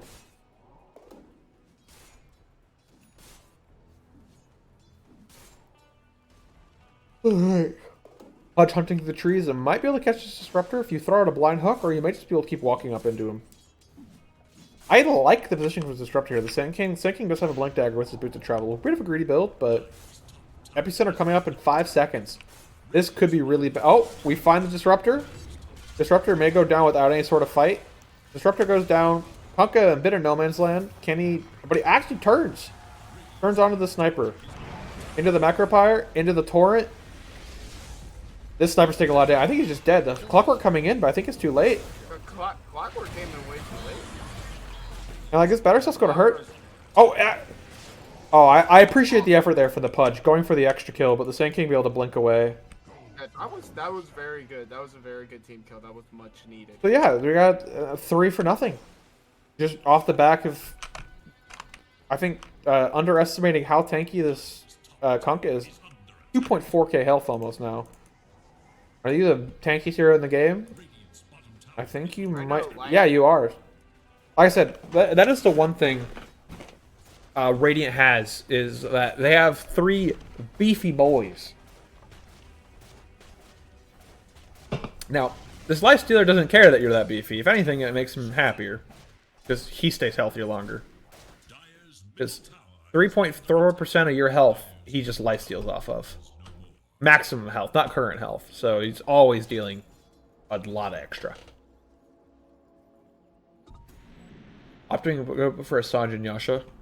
So get a little bit of move speed, a little bit of stats resistance, so if you do get stunned, you're not stunned for as long. A little more health, a little more damage, a little more attack speed, just a little bit of everything. So, good feels, good item. This could be pretty big. Hasted Pudge. They know where the Lifestealer is. Can they stop him from infesting? They can't. Can they hook the creep? Actually, they don't need... This Lifestealer is actually so dead. Excellent play there. Baiting out the infest, immediately killing afterwards. The rage into the infest there was just like understandable panic options coming out. But this Pudge is going to get close to Ags here. Ags on the Pudge. Almost doubling the damage of Rot, doubling the AoE, making it have regen reduction. So he just becomes this giant ball of death in these team fights that you can't ignore. But also, can you kill him? Does he actually have the Axe completed? I think he does on Courier now. That's huge. That means if you're not directly dealing with this Pudge, he will kill everybody. The Sand King a bit of no man's land. The Pudge running over. Excellent pump fake on the hook. Oh, good. Good dodge from the Sand King. I thought that looked like it was going to hit him. Juked him. Broke his ankles. But, meanwhile, why was the Tiny here? Tiny get caught out of position there pretty bad. Now that actually kind of leaves Radiant without their main building hitter. Also opting for the Moon Shard rush. That's not common nowadays. It used to be the main way you played Tiny as a carry, as you would just get like Moon Shard or Echo Saber items that give you a lot of attack speed. And you used to innately have a lot of damage. But they reworked how Grow works, and it used to just provide like -30, -40, -50 attack speed when you leveled it up. Now it's just a flat 30%. Which, in higher level play, kind of killed carry Tiny. His Clockwork lost where his hero was. Epicenter coming out, but only onto the Jakiro. Jakiro does look to be very dead.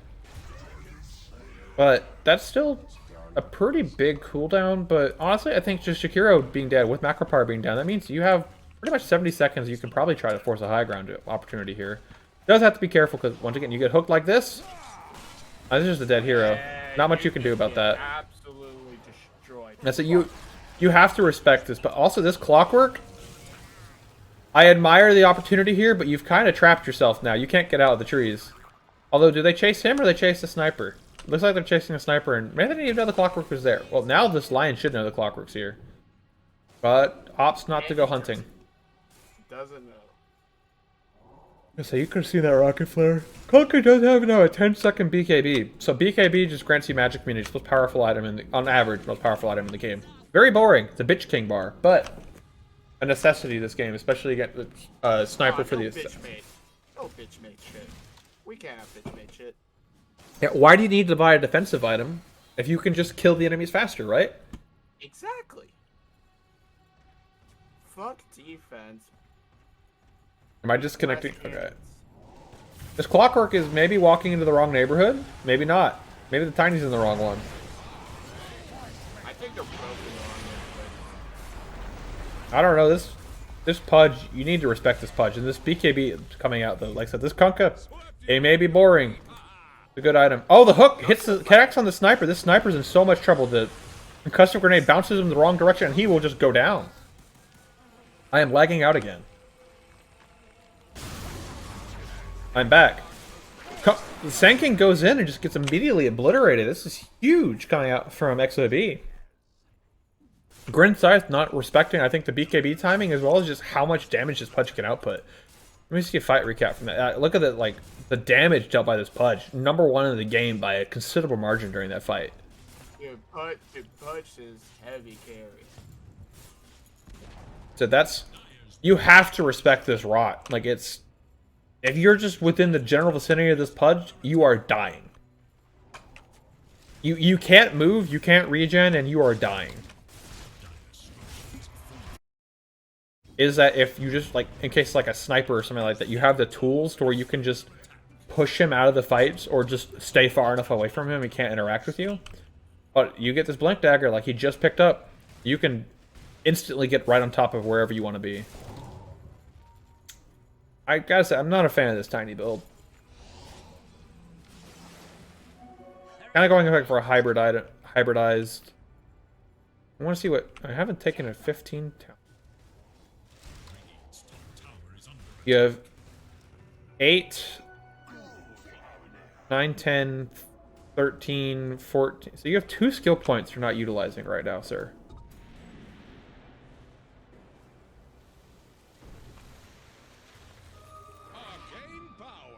That's bothering me.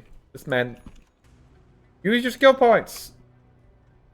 No, don't use them. to keep bothering Jeremy. Keep bothering. Okay.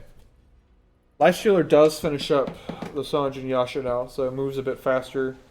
It gets a little bit of everything out of this item.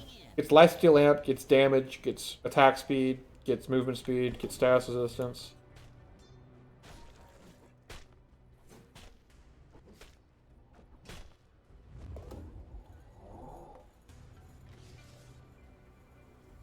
And Tiny's opting for a Force Staff?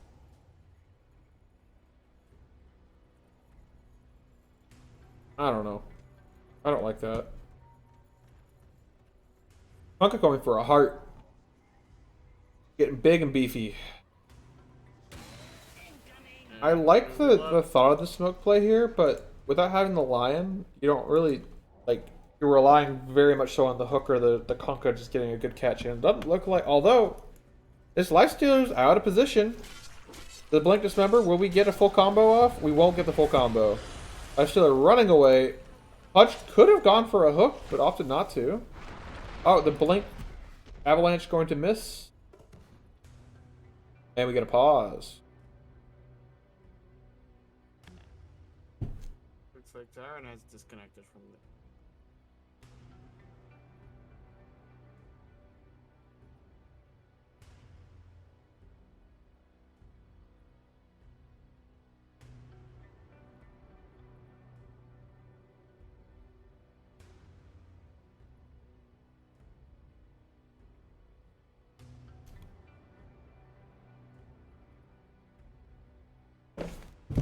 And I use my voice lines in... Read Chainsaw Man. Will you come hit mid and hold hands with me, Steve? I'll hit mid. I won't hold hands with you.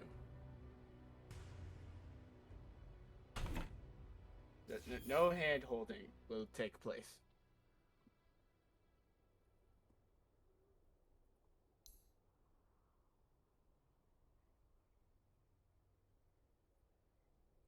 Why not? Will you come mid and hold hands with me? Also, this Sir Action Slack. Also, first off, I greatly appreciate that they used his CM cosplay.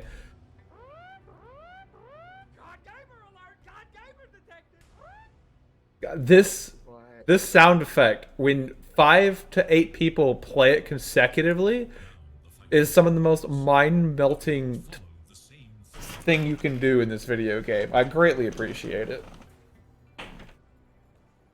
This Sand King's looking to make a play with a fresh BKB.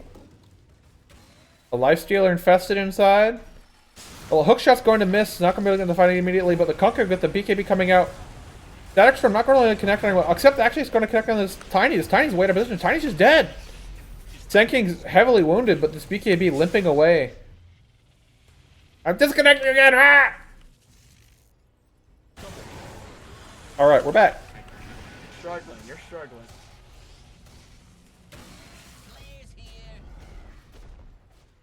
The Seal Totem. This Pudge is ticking down. Who has a Spirit Vessel? The Clockwork has a Spirit Vessel. Phantom Jelly Bean going for a kill, I guess, but not really going to be able to get much of it. That's going to be a 4 for nothing. And once again, the pendulum swings right back in favor of the Dire. And they're going to look like they're going to opt for Roche. Double damage was on the sniper, of course. Why wouldn't there be double damage in right there? This Roshan is going to go down rather quickly. Look how much... He hurts! He clicks so hard! Also, I don't believe that Megatron is... What level are you? You're a bronze sniper. I can tell you're a bronze sniper player. Because no real sniper player would build a BKB. It could be the best game in the world for the sniper to build a BKB, and usually they won't.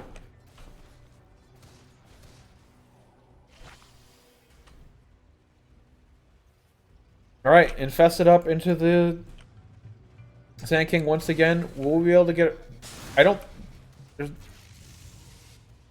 Trying to predict where the Kunkka will return. The Seal Totem not connecting. This looks to be a dead Sand King. This puts the Lifesteal in a really shit spot too.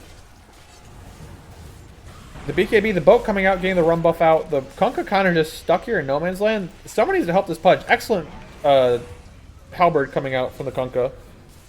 They may be able to control this Lifestealer. He doesn't have Aegis. The sniper has the Aegis. And that's just going to be a 4-for-1 trade. Right back. I didn't even notice all the other heroes dying. Sniper BKB TPing on himself. And it's a good thing he did so. If not, he was going to die there.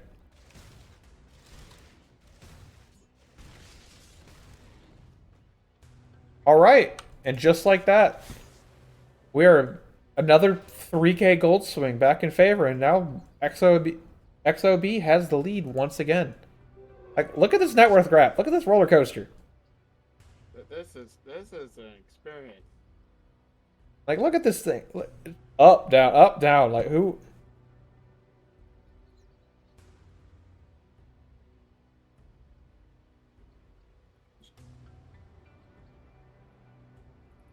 I'm disconnecting again. Bro. Hello?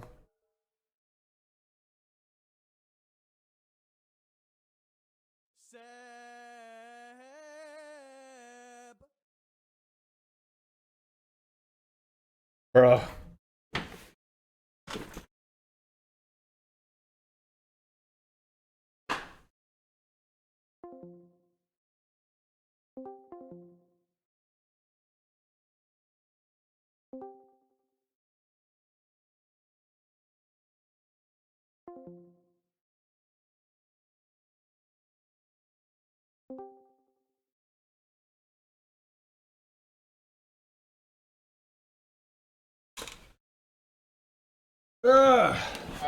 Hello.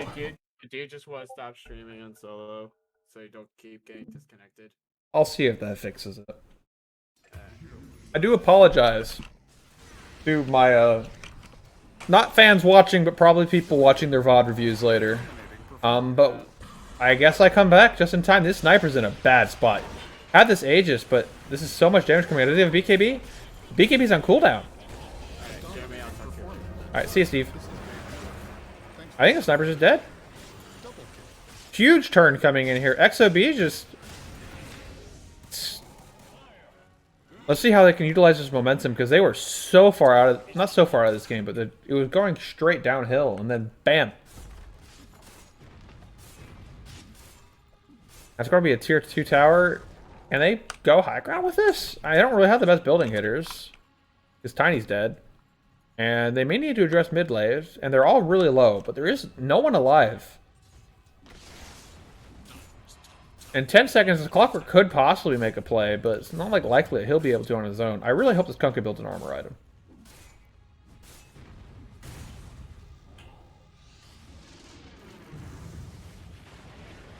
Can Disruptor solo? You cannot. Pudge opting for a Kaya Sange himself.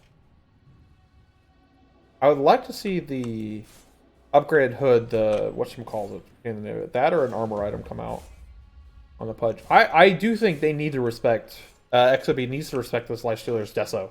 Especially the AC that will be coming out in the nearest future. That you're going to be sitting at -10, -50 in armor.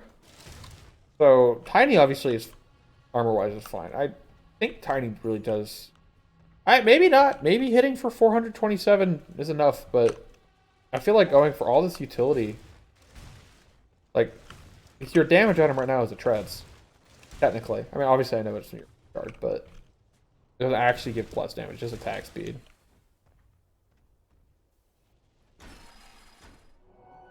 Going for the haste. Kunkka getting hasted. Opting for a shard. That always an interesting skill. Clockwork going for his own ags.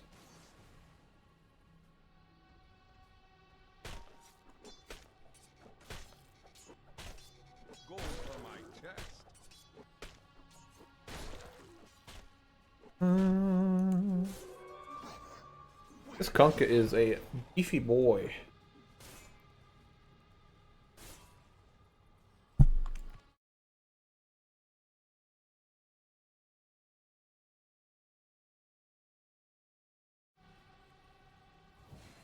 Oh my god.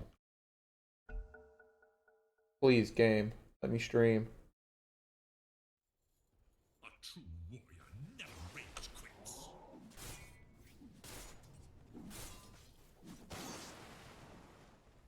All right, 9K advantage now for XOB. I hope my stream is not completely scuffed because my internet. I got a hook shot missing onto the lion, and also got that was a trippy play. Oh, the two heroes pulled out of base. The Aspath is going to miss, but kind of splitting the fight a little bit. BKB coming out, and dismember BKB just canceling out Sand Kings to little leapfrog away. This Pudge is going to go in, it looks like. Big Ice Path, the hook. Can we get a hook with the Torrent? No, no hook.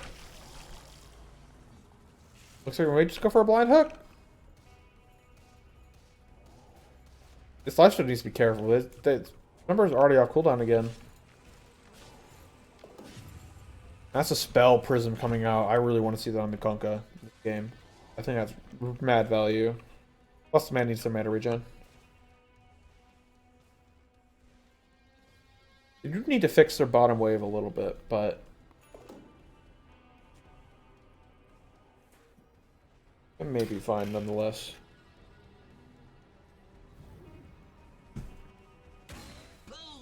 Yeah, there's a lot of range creeps.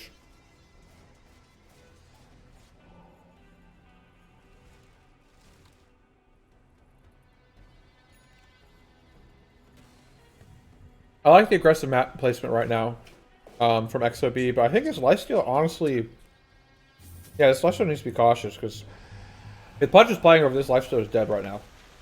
I'm pretty confident.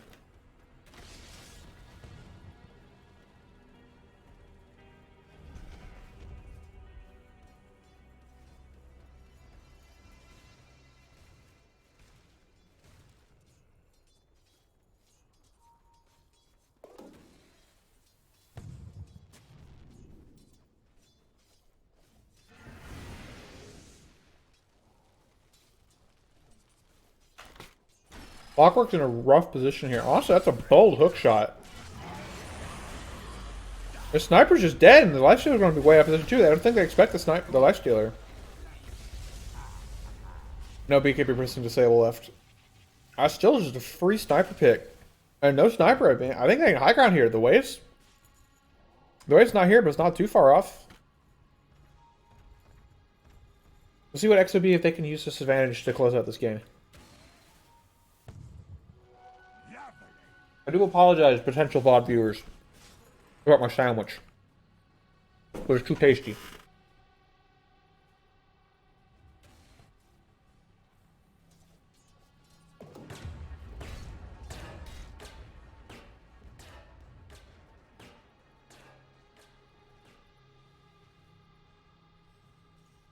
Lifesteal does have the AC completed. Opting for a shard. That is a lot of extra percentage damage you could possibly get out here. Oh, the toss back disruptor's just dead. This Kunkka's taking some decent chunk of damage here, but honestly, this lifesteal, yeah, you need to back away here. The Kunkka's perfectly fine. A little low. Might need to pop BKB. May not. Is Phantom Jelly being left for dead? Or no, the Glimmer Cape. A huge Ice Path. Big Macropyre, and I don't think they have to leave him. I think they could have turned that, but maybe safety's a better call. I really hope we see a Daedalus or that type of item come out from the Tiny here. Daedalus, maybe even Hags. Maybe a Silver Edge. I think at this stage of the game, you're tanky enough. You have BKB. You have more movement utility than you know what to do with. Also, that double damage would have been pretty sick.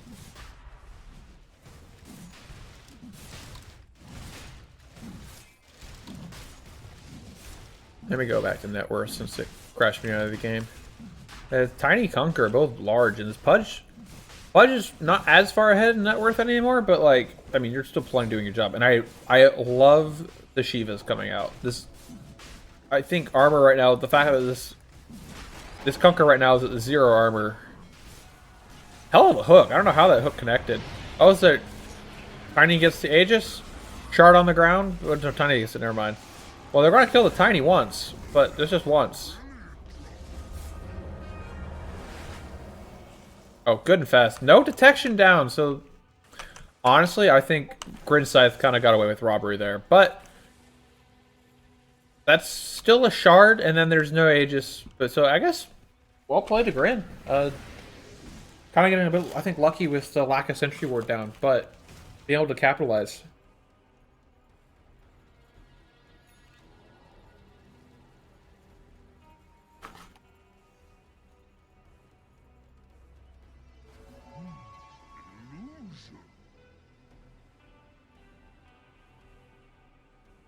Now, having Aegis is actually such a big deal for this Tiny being able to high ground. He's tanky, but he's not that tanky.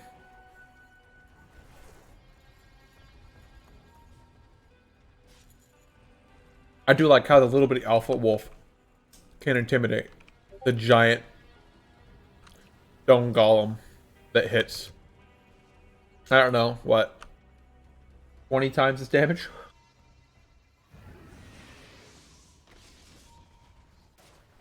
Lifestealer hitting curves away. Lifestealer's hitting fast. And hitting hard enough. And the damage numbers aren't as crazy, but Feast does still work a lot of wonders. Also with their shard now. What is it, 2%? Yeah, 2% extra damage. Dire's top tower is under attack. Dire's top tower has The Lifestealer now, when attacking, is going to be dealing almost 4% max health. Now, on heroes like this Pudge and this Kunkka, 4% is so much extra just pure damage added on top. Or is it pure? No, it's physical. Well, whatever. Just shit ton of damage. If this Lifestealer is hitting, he's not dying. The problem is he's not hitting. He's currently dismembered. This Tiny needs to be cautious. I admire the balls jumping in there with boat buff wearing off. You're not as tanky as you think you are. That death of Tiny may. If Tiny stayed alive there, I think they close out the game right here and now. I think they still have this in the bag. I don't think Clockwork can delay this by himself. He's going to try valiantly, but excellent Hex coming out. Big Force Staff, big hook. Pudge taking a lot of damage here. An extra finger stat going Lion's way. What is it up to? 420 bonus damage. Nice. No, internet! Please! Thank you. Okay, good. I do apologize once again for my internet apparently not remembering how to work. Well, I guess it looks like with the shard and all that on Jakiro, it doesn't matter. They can just close out the game. Although, actually, no, Sniper's up. I think going for game here is a huge mistake. Now they're only going to get the one lane of racks. And everyone's back up except the Clockwork. Good Ice Path preventing the Sand King from jumping in to initiate. The Shiva and the Sand King is a big deal. Because there's a limited amount of attack speed on Radiant's side. And the anti-heal aura is also going to be pretty important against this Pudge.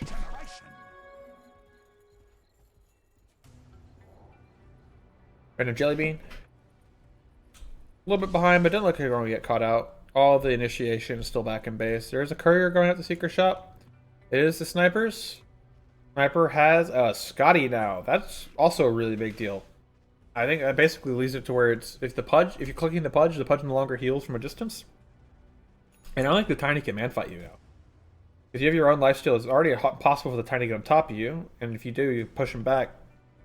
And that actual gap close is going to be so painful. Plus minus attack speed on Tiny is always important.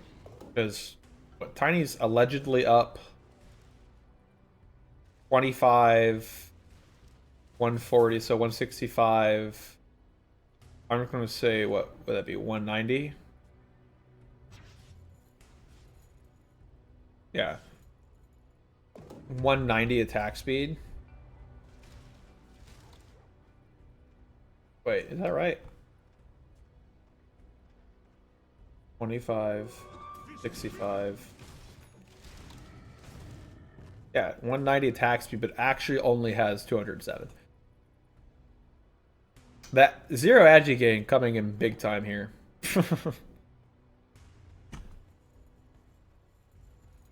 Don't worry, I am an engineer. I definitely know how to do math. This Blink just... Well, that's a couple big spells. Honestly, this Jakiro, not Jakiro. Jakiro's doing a shit ton. Oh, the huge Earth Spike. Hook gonna miss, but the Finger of Death, that's just both supports just down in the blink of an eye. And yeah, you use Macropire for it, but like Finger of Death is gonna be off cooldown in what, 8 seconds? There's Ags in this Lion. I didn't even realize that. Oh, that's so much damage. 950 plus 480.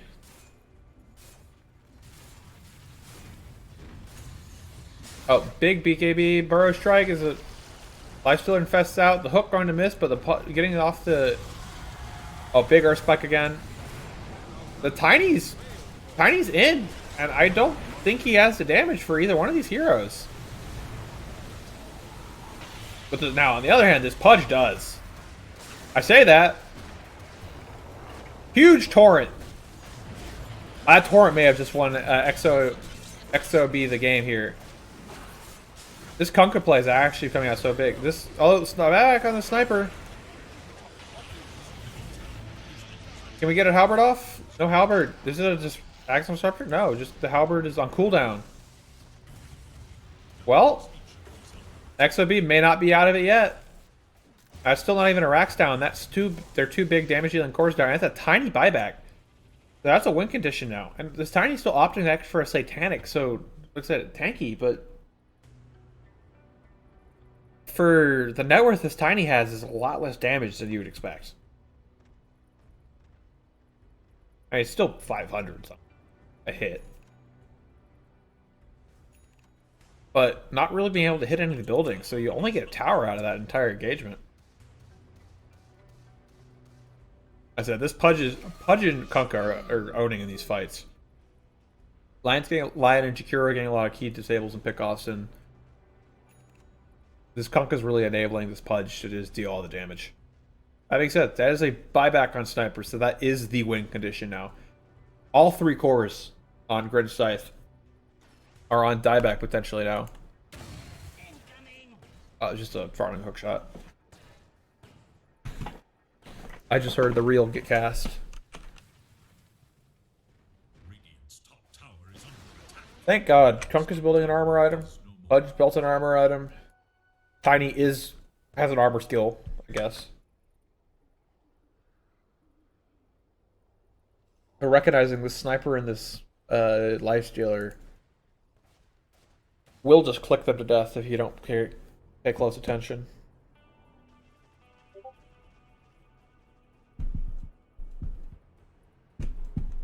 Megatron's an old head. Level 4 sniper, but you have shrapnel tower damage on your gem.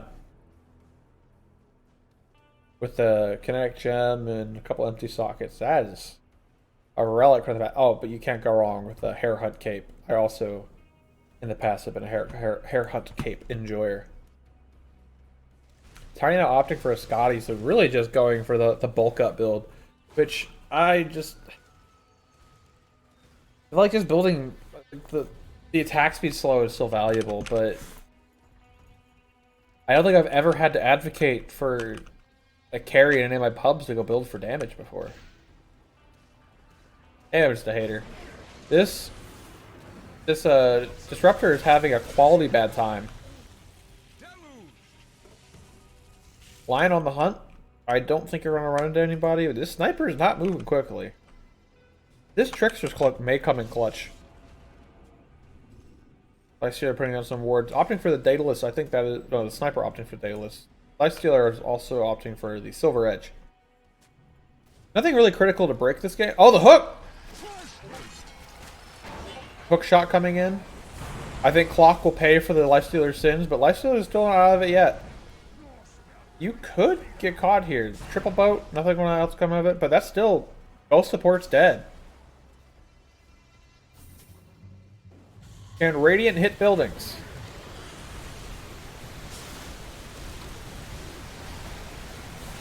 Lion's in way deep now. Tiny's in, Pudge's in, they're all in. This is so much damage coming out. The Finger of Death. I don't think this Lifestealer can do this alone. They call GG.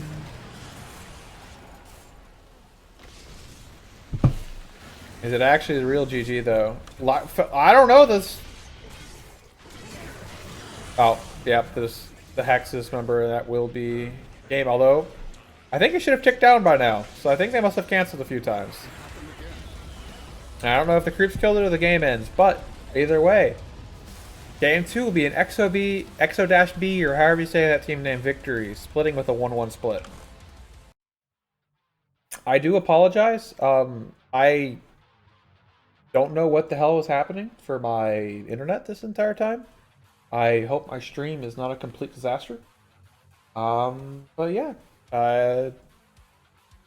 fun casting. Maybe I'll do this again sometime soon.